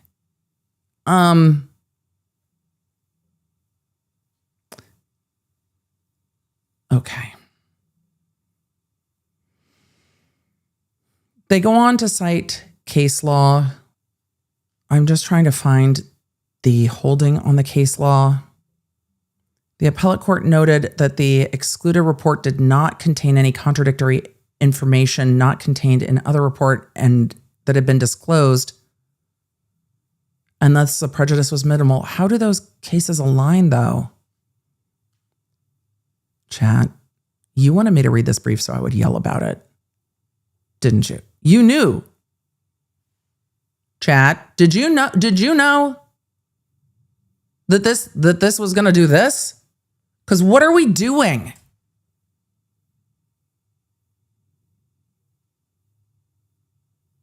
Ugh. That case law doesn't even follow. So are you saying that, I guess you're saying that it had to be mistried? Here they say, Boone respectfully submits that the prejudice was much more substantial insomuch as the state's expert witness essentially rendered a completely different opinion during testimony than she had stated during pretrial deposition. But a lot of you guys are like, half the chat's like, we didn't know. Half the chat is like, yeah, we knew. Half the chat is like, no, what are we doing? What is this? I don't know. Because even the way the case law is being argued is weird.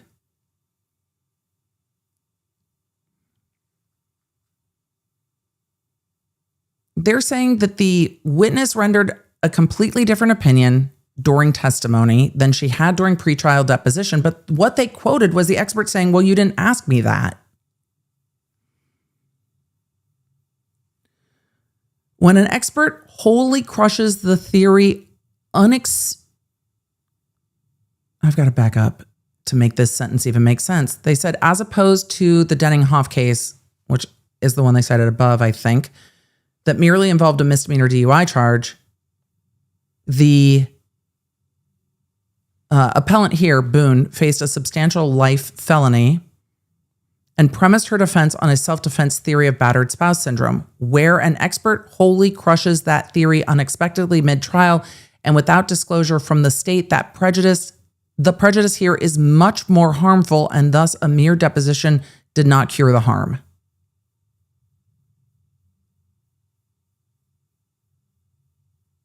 Okay. The case law doesn't seem to... Okay. So we're finding that this is harmful error and that it was not a sufficient cure and the case should be yeeted. I'm very curious to see how the state brings forward what happened based on the transcripts in their opposition. Let's look at the jury instructions. This argument I'm actually really interested in. Oh, you know what else I wanted to look at? Before I forget, I'm going to grab one more thing. I want to grab the notice of appeal because I want to see what issues they highlighted in the notice of appeal and see where we line up between what was in the notice of appeal and what is here. Let me grab that real quick before my brain squirrels into another topic. Because Owens's notice of appeal had lined out a number of different arguments that they had preserved. Is it this one? I'm just trying to find it. No, if I can't find it, then we'll keep looking because it's here somewhere. I remember us covering it and saying, oh, that's interesting.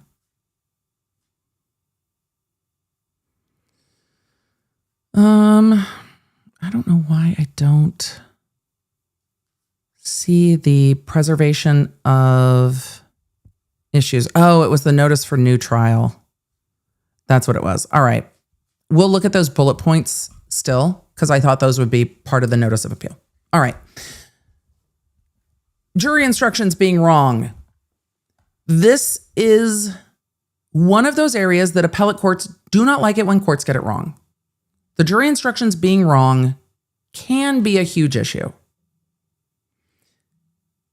They say another dispositive issue is whether the learned judge erred in allowing a special instruction pertaining to Boone's self-defense theory. The trial court ultimately agreed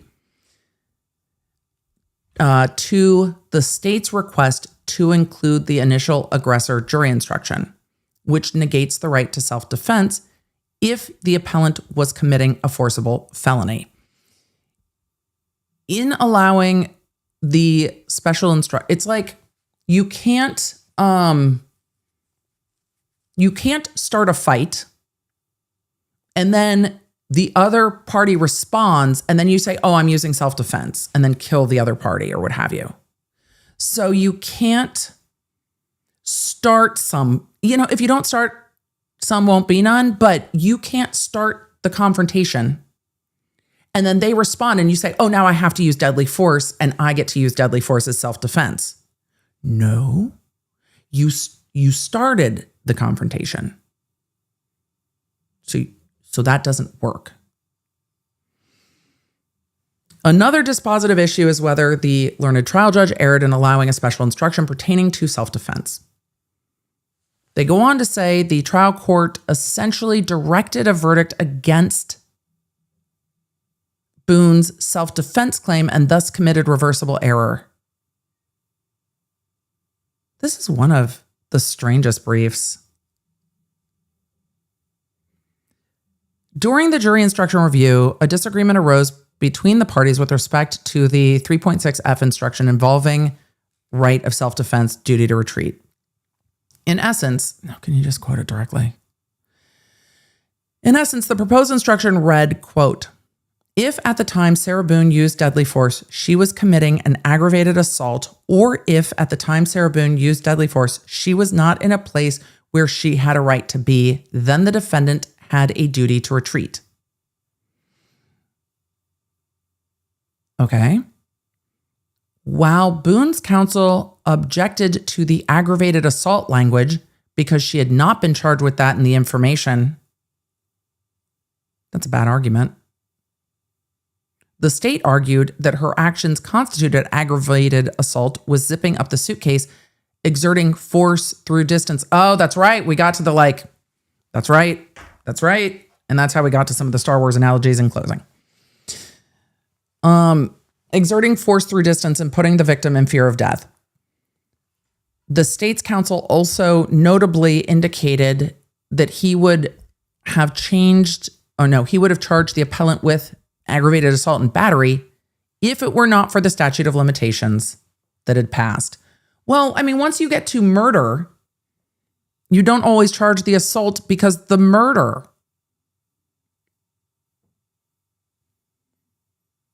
So, I mean, okay.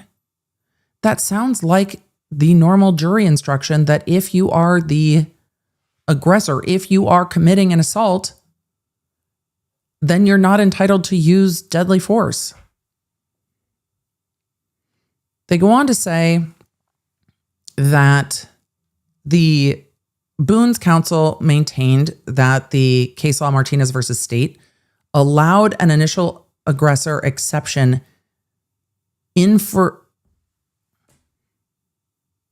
I hate the way this is written. Allowed an initial aggressor, blah, blah, blah, blah, blah, blah, blah. I hate this. Allowed an initial aggressor exception in for jury instructions only under two scenarios. You have to proofread appellate briefs. Brief. You have to proofread appellate briefs. Brief.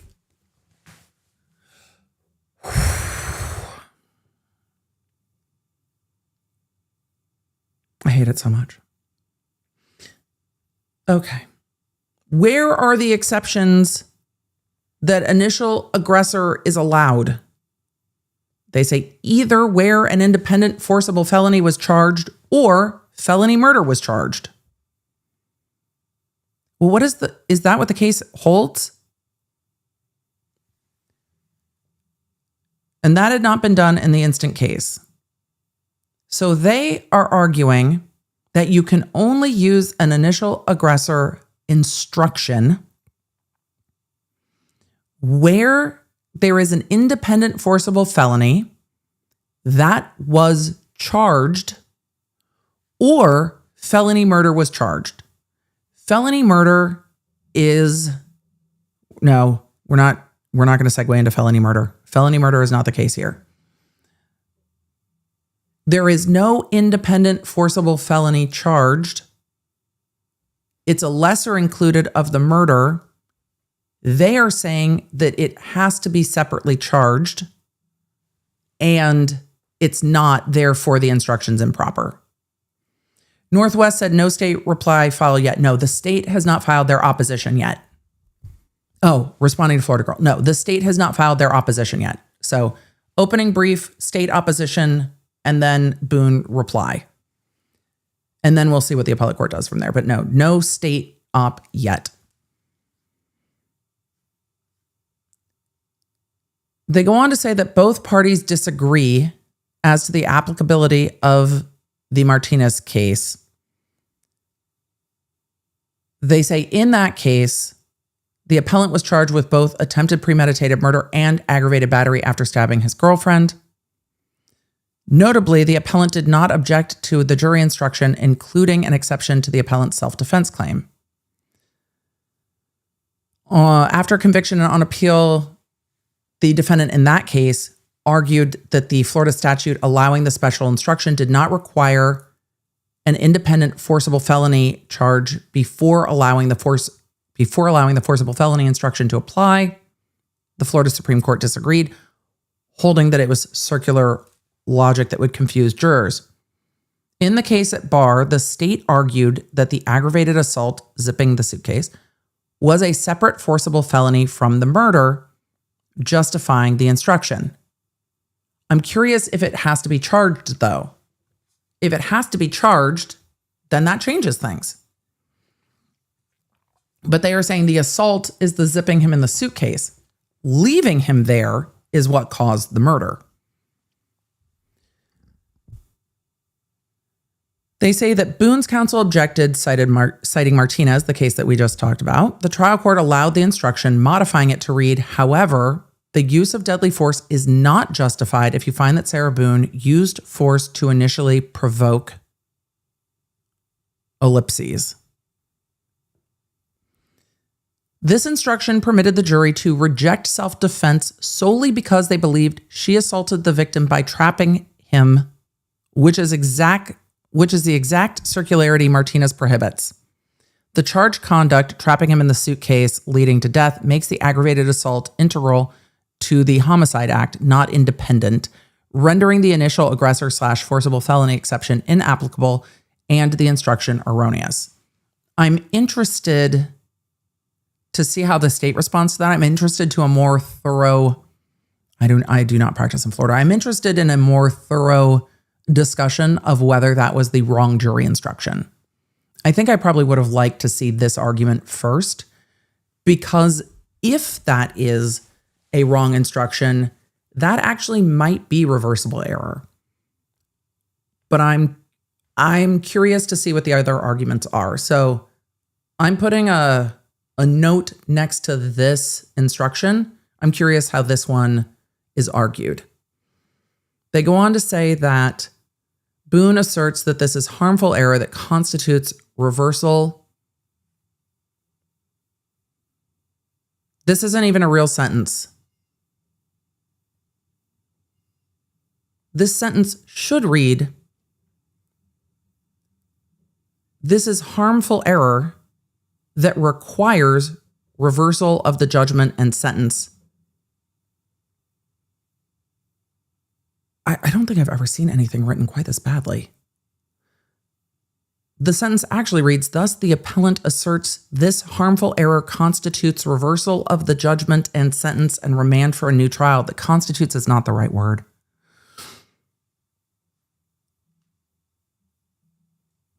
Marie said, did Sarah Boone write it herself? No, I think she might have written it better.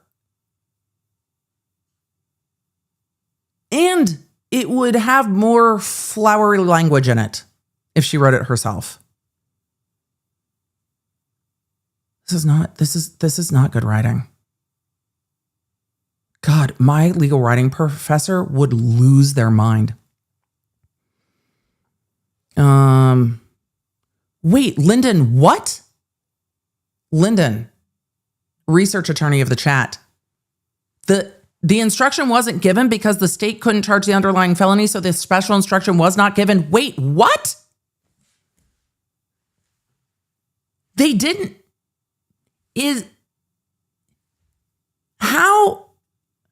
How are they? They said it was given. I believe Lyndon over this filing, though. We're gonna go back up to the top. I believe Lyndon over this filing. That would be an egregious miscalculation to argue that to the Court of Appeal if it wasn't given to the jury. I want to see where they quote it and how they quote it. That's the opening statement's argument. This is the argument with regard to the doctor. That's the Richardson hearing. Jury instructions.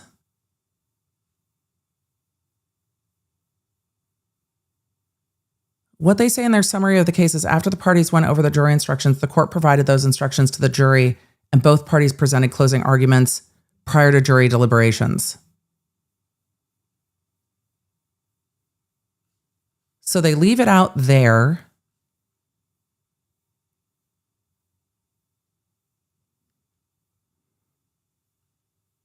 Appellant respectfully submits. Because when I went through the summary of the argument, I'm like, they're missing one. Because they argue opening statements. They argue about the doctor changed opinion discovery. And then they stop. They don't argue. Lyndon! They aren't even saying in their summary of the argument that it was given to the jury. Wait a second.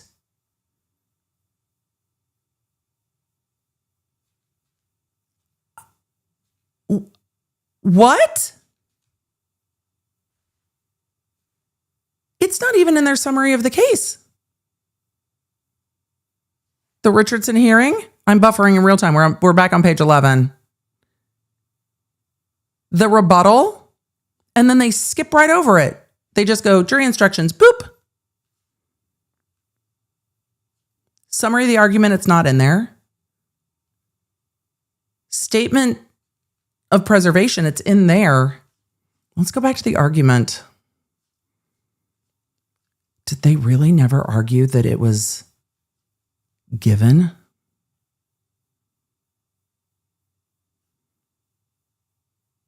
They said it was included, but if it was not given, they say in allowing the special instruction, but you know what they didn't do? They don't quote the instruction given to the jury. They don't ever quote the transcript of what the judge read to the jury.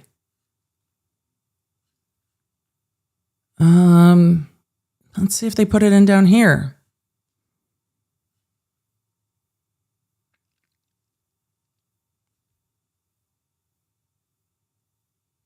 They don't. They say that the state says this instruction permitted to the jury. They say this instruction permitted the jury to reject the self-defense, but they don't ever read or cite. The trial court allowed the instruction, modifying it to read. They say, however, the use of deadly force is not justified if you find Sarah Boone used force to initially provoke, ellipses. But they don't quote the whole thing. Oh, I have so many questions. Damn it, we need the transcripts. All right, I'm making a note. We're coming back to this point. We don't have time to do it today. Lyndon, this is fantastic. You've asked a very good question. They don't cite the whole thing. They say the court modified it to read, but they don't ever say, and the court instructed the jury, and then give us the entire quote of what the court instructed the jury.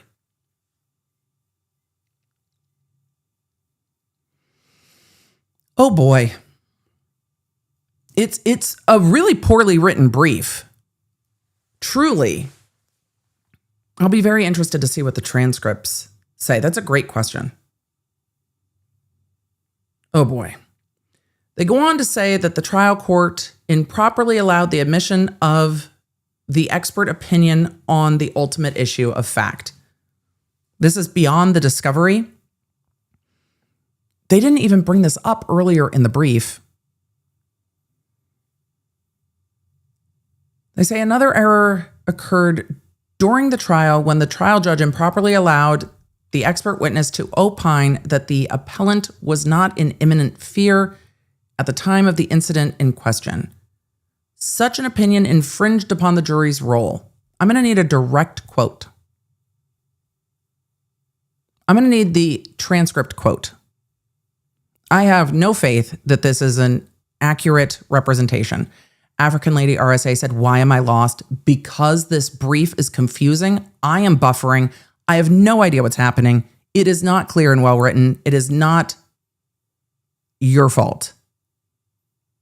This is not well done. Because they're not bringing in the direct quote. The court allowed the expert to opine. Full quote.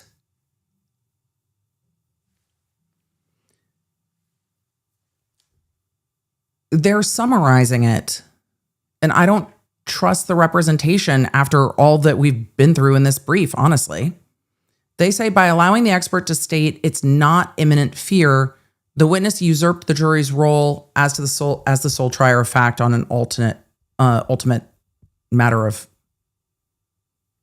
question of fact. Now my brain is incredibly buffering. They go on to say that as a general rule, the admission and scope of expert testimony rests with the broad discretion of the trial court. An expert opinion does not become objectionable merely because it includes an ultimate issue to be decided by the trier of fact. At the same time, witnesses will be prevented from expressing their conclusions when the opinion only tells the jury how to decide the case and does not help the jury to determine what occurred. Is there a direct quote here? Maybe. During testimony from the state's expert, Dr. Werner, she opined that the circumstances surrounding the incident just prior to the victim's death suggest that Sarah Boone was not in fear of imminent risk or harm. Sarah Boone said they were drinking wine, laughing, doing arts and crafts, and playing hide and seek.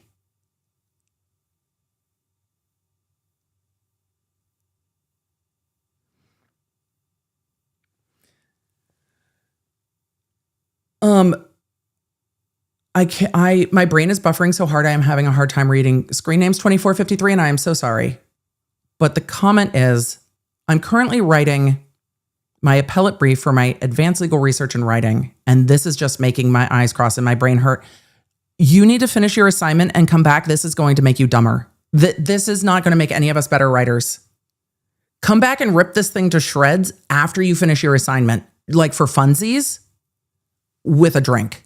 But this is wild. Also, to everyone, this is a wonderful opportunity for me to just take a break and say, we haven't done this reminder in a minute.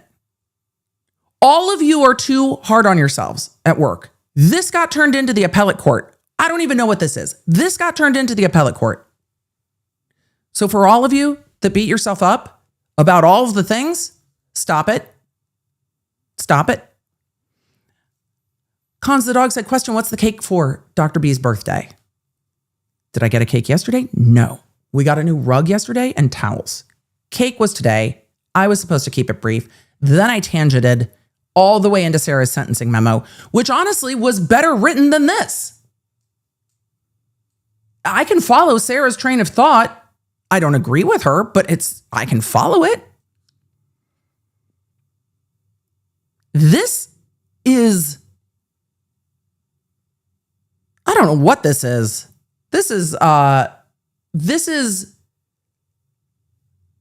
didn't prepare my assignment trying to meet the word minimum is what it's giving. The arguments don't follow. We're not directly quoting things. What was the jury told? And where do you quote? And why are the words not? Why is it crooked? Like, why are the sentences sliding off the page like they're embarrassed to be there? Why are the sentences running away? Like, how are the sentences not even? Oh my God.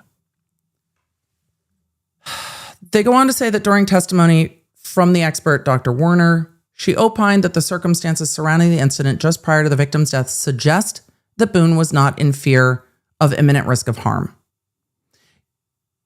Instead of summarizing, I just need the exact transcript. They go on to say that Boone's counsel objected to the testimony, pointing out that the expert was drawing a legal conclusion. Sarah Boone's testimony is that they were drinking wine, doing arts and crafts, and playing hide and seek.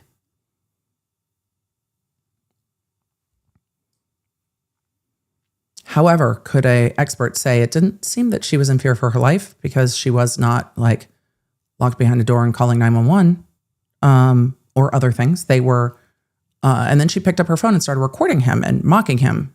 It's giving vindictive, not afraid. So,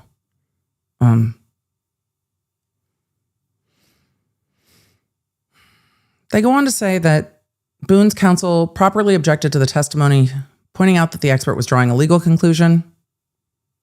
Parentheses, an extended argument thereafter ensued between the parties on whether the testimony was improper legal opinion.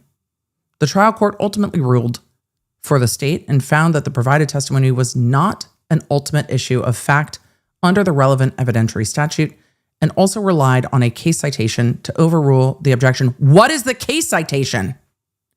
What case did the trial court rely on? And why is that cite not applicable here per your argument? In essence, with this ruling, the trial court allowed the expert to sway the jury precisely as the 3rd District Court ruled was improper in the aforementioned Schneer case. I don't know if that's the right way to pronounce it, but that's what I'm going with. The expert's opinion was improper because it directly applied the legal standard for self-defense, reasonable belief of imminent danger of death / great bodily harm to the facts. Oh, thank God, we're almost over. They say, effectively telling the jury to reject the defense posited by the appellant's defense team.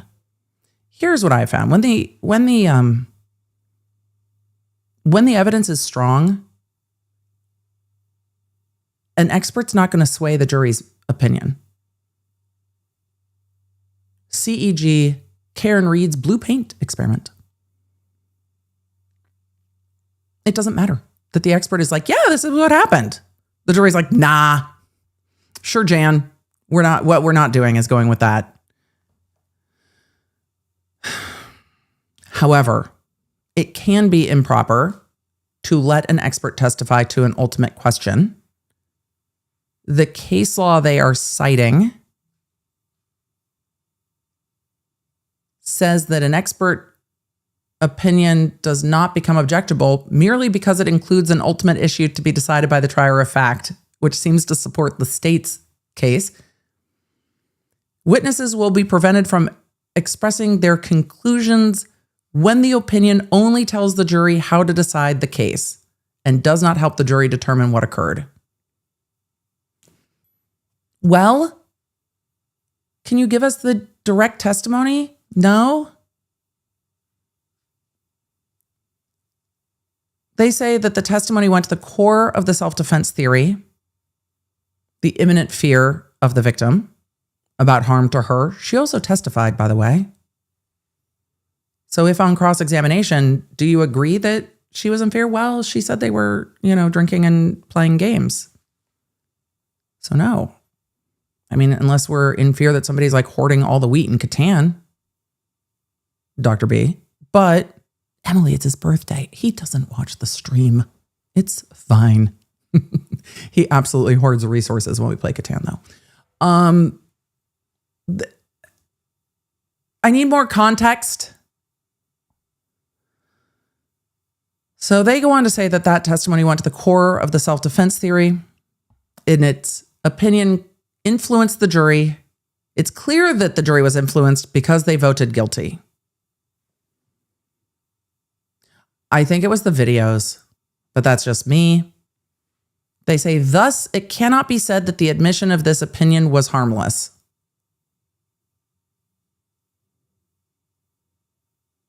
Okay. For the foregoing reasons, whatever they may be, the appellant respectfully requests that the subject judgment and sentence be reversed.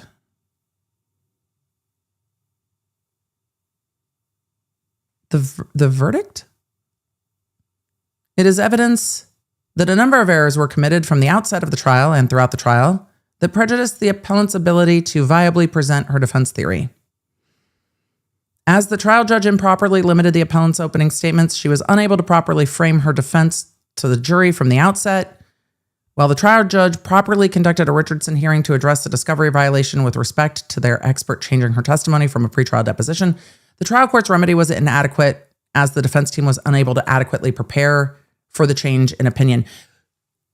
Just giving conclusory statements does not explain anything. Because they're not even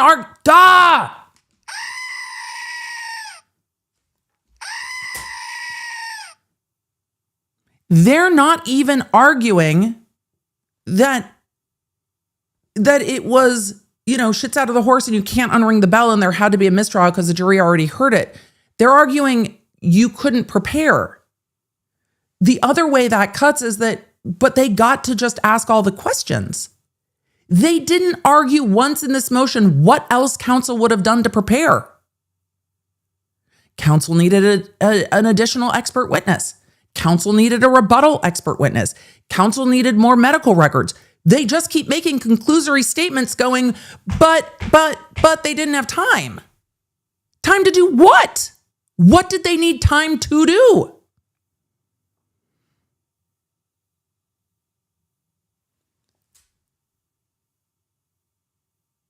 They say that erroneous jury instructions further prejudiced the appellant in violation of germane Florida case law. That is not even a real sentence. No lawyer says germane Florida case law. Binding? Cornerstone? Germane?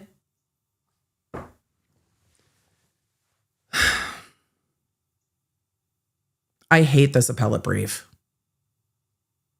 I hate it so much. What are we doing?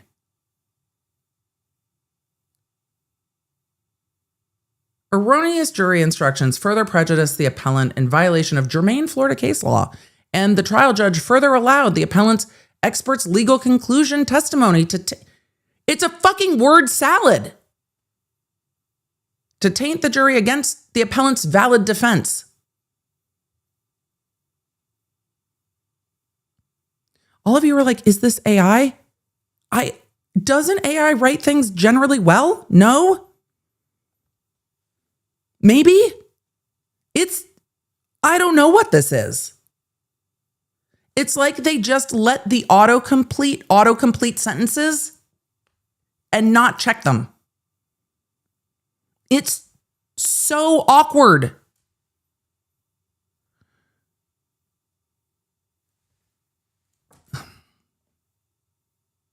These sentences are so bad. In light of the foregoing, the subject judgment and sentence should be reversed. Give her a new trial? Just reverse everything. Okay. That happened. I don't know what's happening. How do we even summarize that? Chat? Sarah Boone's sentencing rant was coherent, and we could understand where she was going. We don't agree, but the train of thought could be followed. This is not a train. This is, I don't know, herding cats or scattering squirrels. The appellate brief posited 4 arguments. A jury instruction that it is unclear if the jury was ever given, because as Lyndon pointed out in the chat, the judge didn't allow it. And they don't ever quote exactly what the jury was read. Once. And they did that multiple times. There is a level of cherry picking partial quotes and conclusory statements that don't spell out what was said in court. It really is a difficult to follow appellate brief. It's hard to see how the case law connects directly to the arguments they're making. The sentences are mostly conclusory without being predicated on anything. And the arguments that Sarah Boone is making is that, one, let's see if we can do this, because boy, we were doing better with just the table of contents. Also, why are all the sentences crooked? Why is it crooked? Do we still dot matrix? How did the printing get crooked on the page? One, they're arguing that the court erred in improperly limiting the opening statements. Their argument seems to be that the court created an extra hurdle and requirement to not allowing Sarah Boone's defense to use photos of injuries to Boone that happened at another time in her opening statement. And though they allowed argument, they didn't allow the photos. They then argue that the trial court did not provide an adequate remedy to Sarah Boone when the state's expert changed their opinion. Now, the way that they laid this out is that the state's expert said that they did not believe Sarah Boone had PTSD, and then the state's expert's response to that was, well, you didn't ask me that, so I just answered the questions you asked me, so that's always been my opinion. It just wasn't asked, so I hadn't previously stated it. That was the argument. And the judge in that case held a hearing to determine if the state was withholding things. It seemed that the expert had not told the state that that was their thought either. And then when it was asked in trial, that's when it came up, and that the court's remedy was to essentially allow for a voir dire of the witness outside the presence of the jury. They are then arguing that an erroneous jury instruction, quote, erroneous jury instructions were provided. They didn't exactly quote the full language of what instruction was read to the jury, which I don't think I've ever seen an appellate brief argue about the jury instructions and then not quote, the jury was instructed, quote, and the entire quote. But they're saying that the initial aggressor instruction was improperly given, though now we have more research to do because there's questions about whether that instruction was given. Maybe that's what we're going to do tomorrow. And then the last one is that the trial court improperly allowed admission of the expert opinion on the ultimate issue of fact, but they don't give us the entire opinion from the expert. They don't group the two arguments with regard to the expert together. They split them up, which is odd. And they argue that the expert said, well, Sarah Boone wasn't in fear when she zipped him into the suitcase. But Sarah Boone said that in her testimony. So we've got a lot to work with here. This is confusing for sure. It is not clearly lined out. It is not easily or well stated. And we're going to take a look real quick. We're just going to real quick to close the loop for my brain. And then I will apologize to Dr. Baker. Real quick, just to close the loop for my brain, at what the original flaws were in the new trial motion. We're going to take a look at that real quick because I was really curious about these bullet points and I wanted to look at them because when I covered this, I said this will probably be the grounds of their appeal. And I'm curious to just take a look back at what was argued by Sarah Boone's attorney back in November 2024. And I think these were also lined out in the notice of appeal. I just couldn't find it quickly. So what they are saying here, and we might just have to do part 2 tomorrow. However, we're going to do this first, and then I will tell you what I'm keeping an eye on for tomorrow. They were arguing new trial based on 1, the court erred in saying that defendant was not entitled to court-appointed counsel. I am incredibly surprised. Trish, I have not seen Corey Richens' transcripts anywhere. I don't know where those are. I have not seen that. They argued that the court erred in ruling that defendant was not entitled to court-appointed counsel. I'm really surprised that that's not in this appeal. 2, the court erred in denying counsel's multiple motions for continuance. I'm also surprised that that's not in the appeal. Hey, we just didn't have enough time. Hey, they kept asking for more time. Hey, Your Honor, when we got surprised by this other opinion, you know what would have fixed that? If you had just given us the more time when we asked for more time. I'm really surprised that's not here.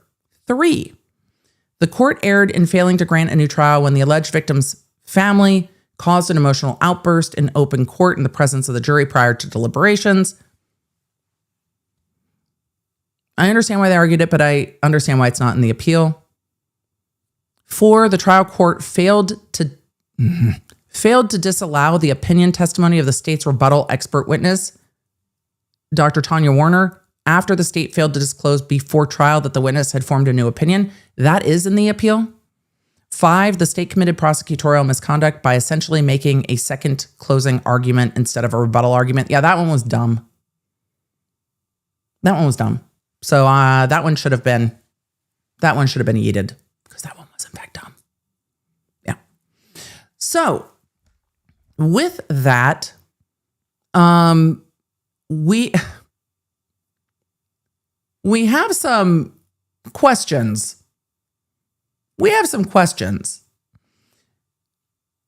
I think there's probably case law with regard to the outburst and whether the jury would be emotionally swayed. We saw the grounds about the opinion. I'm really surprised they didn't attack the continuances and denial of court-appointed counsel. I'm really, really surprised. So here we are. We've got time. We've got a little bit of time before we're going to see a response from the state. I might just need transcripts. I have so many questions, and we might have to just go back and take a look at that jury instruction conference. Let's see what happens between now and tomorrow. We might just do that tomorrow, chat. Also, the South Carolina Supreme Court tends to rule on Wednesdays. We're getting a bit far afield on the Murdaugh ruling.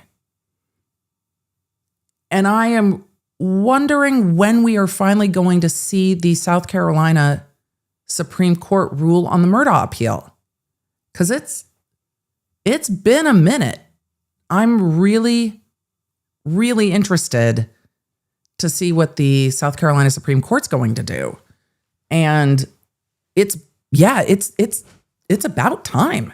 And there's been a lot of rumblings in South Carolina that it's about time. Like it's time. So I'm keeping an eye on that. We're going to look at the state response on this. We might look at this a little bit more tomorrow. This is a kind of a mess. This is kind of a mess of don't model this for an appellate brief. This is a mess. Just a mess. We have sentencing later. We have sentencing later this week for Banfield. That's going to be on Friday. I will probably shift streaming schedule to accommodate for adding a day on Friday. It's May. It is very busy. But we are going to do a members only live this week. So stay tuned for that. If you do not have the Lawnerd app and you have been hesitating to get the Lawnerd app, there are things that are going to be coming to the app that you are going to want to have the heads up on. And then if you are like, but Emily, I didn't know. I have warned you. The app is where things will be first. I don't know if we will see any more Lively Baldoni. I'm still waiting to see if we ever get to them filing a notice of settlement with the court. I'm sure they emailed the court, but there should be a filed notice of settlement. I haven't seen that yet. But here's the other thing, you guys. There are some responses in the TikTok psychic case that we also need to go over. And that I am really curious about as well. So we're going to have to figure out what we're doing tomorrow. I don't know how much time I'm going to have to do a little bit more research this evening. We might have to come back to Sarah Boone in a minute because rage. And there's a few TikTok psychic things I think I want to go over. So where are we at with Sarah Boone? There's an appeal. I don't know how any of that's going to go. And I don't think a lot of things are quoted in full. This is not a great brief. This is not a great brief. It's not an easy brief. There's also a Banfield hearing tomorrow that there aren't going to be cameras for, but there's also a Banfield motion hearing tomorrow. We might have to just try to speed run a couple things tomorrow. I'm very bad at that, but we might have to do that. So tomorrow there's a multitude on the docket. We will see where we get to. But for today, I'm going to answer just a few questions, and then I'm going to go celebrate Dr. B's birthday with him and the family and remind Travis that he needs to be studying for AP exams. We're going to do that. So we're going to get to just a few questions, and then we're going to go celebrate. Yes? Okay. Let's go.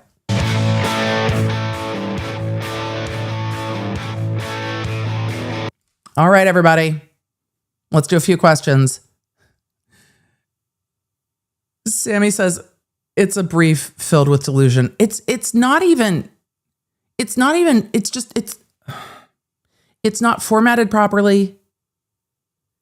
And law is about being picky, like details matter. Law is one of those details matter professions. Words have meaning. It is a difficult to parse brief. The lack of direct quotes are really frustrating to me. Like, what are we doing?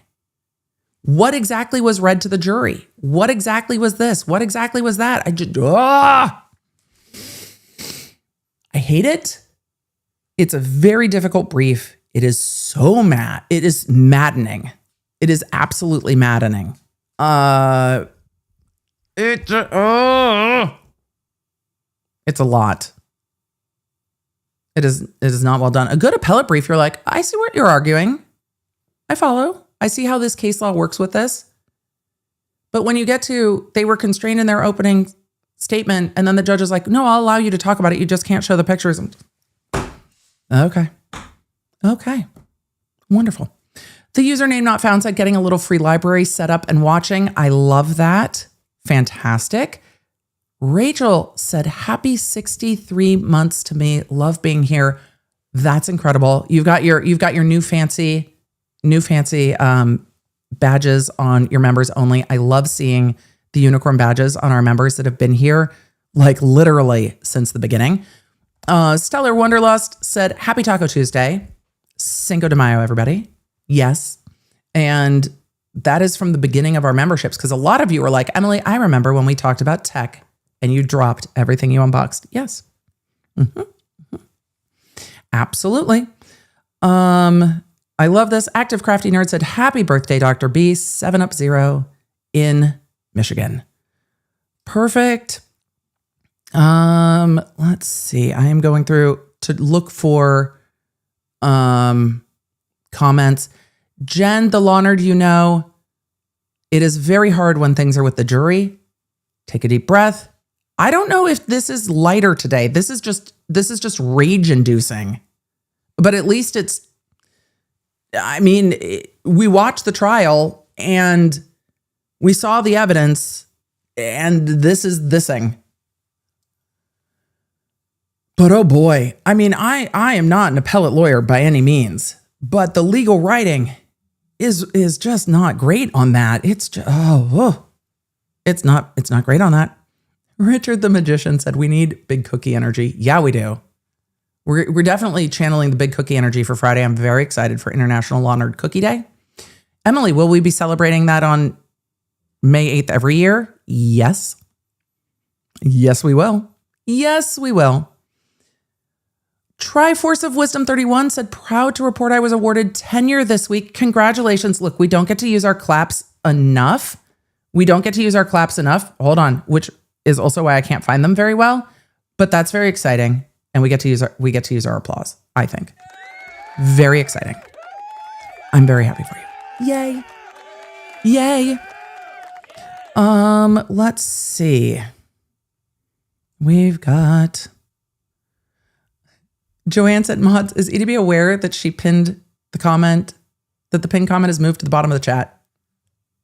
No, I'm aware. I hate it. I'm aware. Everyone's aware that I hate it. I hate it. We've talked about it a lot. Whether or not you see the pinned comments on the bottom of the chat depends on your channel, but it is rolling out across YouTube. So most of you will now see the pinned chats at the bottom. I really want it back at the top. For those of you that still see it at the top, enjoy it. Enjoy it. It is rare and it is rolling out. It is rolling out channel by channel. So how you see it is based on your channel, not mine. And it's coming for all of us, apparently. It's coming for all of us, and I'm so sad. Let's see. There is much commentary and debate, and I don't know what is happening. Tina's art page said, according to Google, Blake Lively was a guest of Vogue at the Met Gala. Dan in your arms tonight. I love that handle. It's fantastic. Said Us Weekly says Blake was invited to the Met Gala. See, and this is the thing. This is the PR win. If everybody's debating whether or not Blake Lively was invited to the Met Gala, everything else just gets buried, right? Jenny Boo said, my 20-year-old graduates from UCLA in June and I am not okay. It's okay to not be okay. Huge congratulations. Wear sunscreen depending on where the graduation is. I got sunburn at my brother's UCLA graduation. Also get some DD Reese. Hopefully DD Reese is still open because you want to talk about some amazing cookies. I love DD Reese. It was one of my favorite things when I would go visit Dr. B when he was working all the time in his postgraduate program, getting to go grab some DD Reese cookies and hang out in Westwood for a little bit when he left the lab for a moment before going back. Did Black's Law Dictionary define booty call? It did not. We got to booty, but we did not get to booty call. So there is that. Blue Eyes Fairy said, if you look into a mirror in a dark room and say it was unintentional 3 times, an acquittal appears behind you. Unfortunately, that is not going to help Sarah Boone here. I think she probably could have written a better appellate brief, honestly. Do you think that brief pissed her off? Do you think she's like, what is this anyway? I wonder. I really wonder, because that was tough. Eleni, thank you for the 20 gifted memberships. To everyone who gifted memberships, thank you, thank you, thank you, thank you. I appreciate it. Welcome to our new Law Nerds. There are lots of members only, and we're doing a members only this week on Thursday, probably around noon. But I will let you know with more advance than today. Today was, well, what's with today? Today with more advance, but around noon, I think, on Thursday. Emma said, Emily, you have just made me cry when you talked about carrying around guilt that is not ours. That absolutely hit home. Sometimes the emotions just need to move so we can release them, Emma, and I'm glad it gave you a moment to release. I also am sorry that it caught you sideways because I try not to do that, but sometimes we need a moment to say, this is not the thing. This is a thing, but this is not the thing in this case. Because there are so many valid things. This one's not the thing. So, wild. Thank you for the gifted memberships, Careface. Ari said, no longer entitled to court-appointed counsel is an important distinction. It is.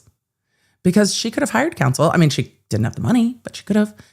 Shorty says, my wife loves your nails. Thank you. They are like a green cat eye to wrong hand. Like a green cat eye with a pink shift in them. I thought they were fun. They're like if strawberry kiwi flavor was like a nail color. They're those. I thought they would be a little darker green, but I am enjoying them. And, we got to green machine the nails. We'll see what happens in the next one. 11 said, you and Peter had the exact same reaction to the first argument. I haven't seen anyone's coverage of the Boone brief yet. Lest I probably would have not covered it. Honestly, if I had watched somebody else's coverage on this, I would have been like, you guys, we're skipping this one. We're waiting until the state responds. But I try to watch coverage after I've already looked at it, so it doesn't inform my opinion on what I'm covering. Because, I probably would have noped out of it. Honestly, I probably would have looked at it and then been like, yeah, no, I'm not. We'll do something else.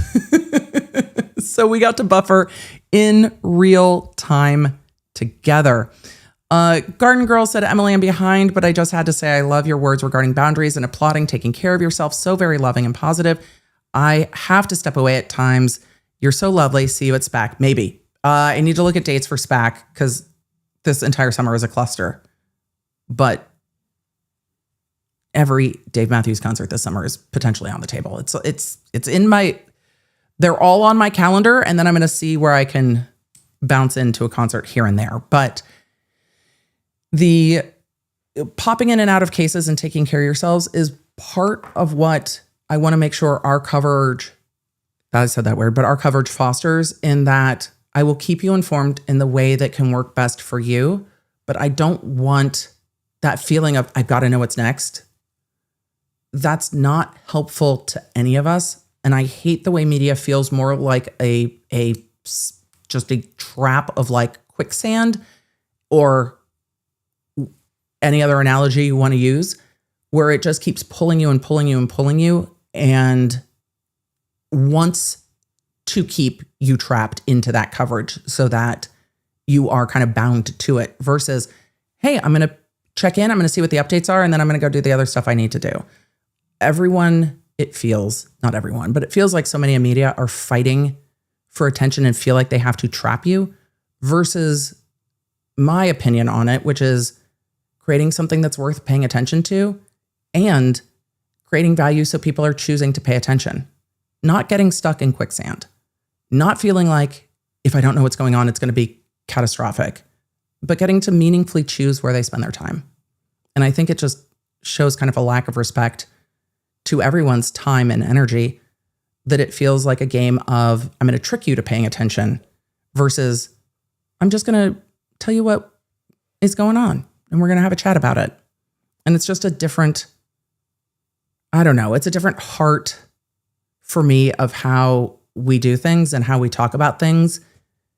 And I think that's respectful of my time and your time, and the fact that all of us are really busy. And I love that we get to choose to be here together and talk about the cases that we talk about.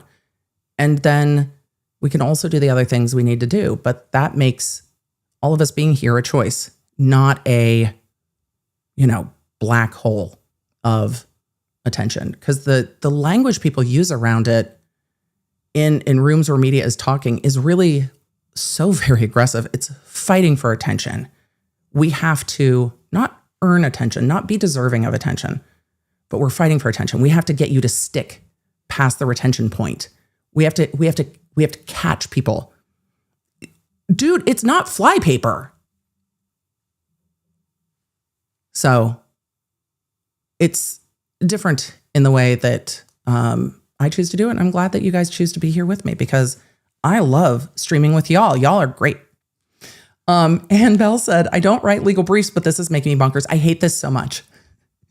I write fiction and my writing makes more sense. Well, yes, of course your writing makes more sense. And the sentence structure, and I'm not great at grammar, but the sentence structure was missing things. There were things missing.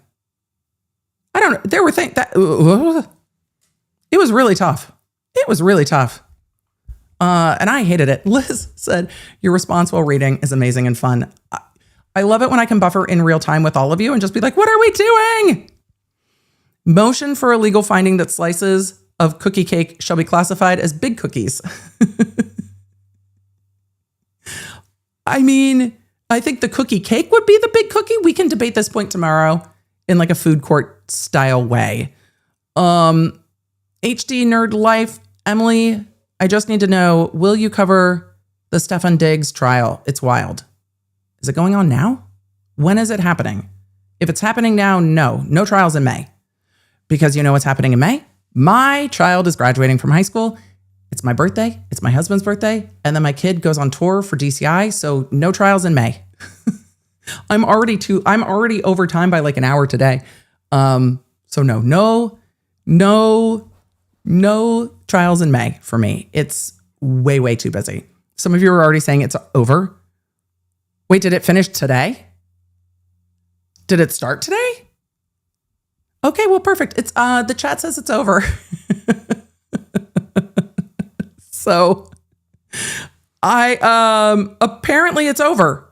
Thanks, chat. Well, no, and it's already done. So yes, no. I'm sure it's been covered, but I cannot do trials in May. It is a very busy month, and my attention is already just all over the place. So trying to jump into a trial is tough. Some of you said it started yesterday and they came back with a verdict today. Okay. Then there you go. Apparently it's done. But thank you for asking. And also it's just going to be that kind of a month. So we will get to things as we get to them, and we will try to cover all the things. So it seems like it is done. So there we go. All of you are saying the jury came back not guilty. There we go. So Law Nerds, thank you for being here. Thank you for being a Law Nerd. I will see you tomorrow. And then members, I will see you on Thursday. And then we will be back here with cookies for sentencing on Friday. Make sure you get the Law Nerd app. And it's time for us to go. All right, you guys. I'll see you soon. Bye. Thank you for joining me. Make sure you don't miss a live stream or any of the updates on the cases that you care about most with the Law Nerd app at lawnerdapp.com. It's a free download on iOS and Android, so I can keep you in the loop. Because you never know when something's going to pop off. Thanks for being here, and thanks for being a Law Nerd.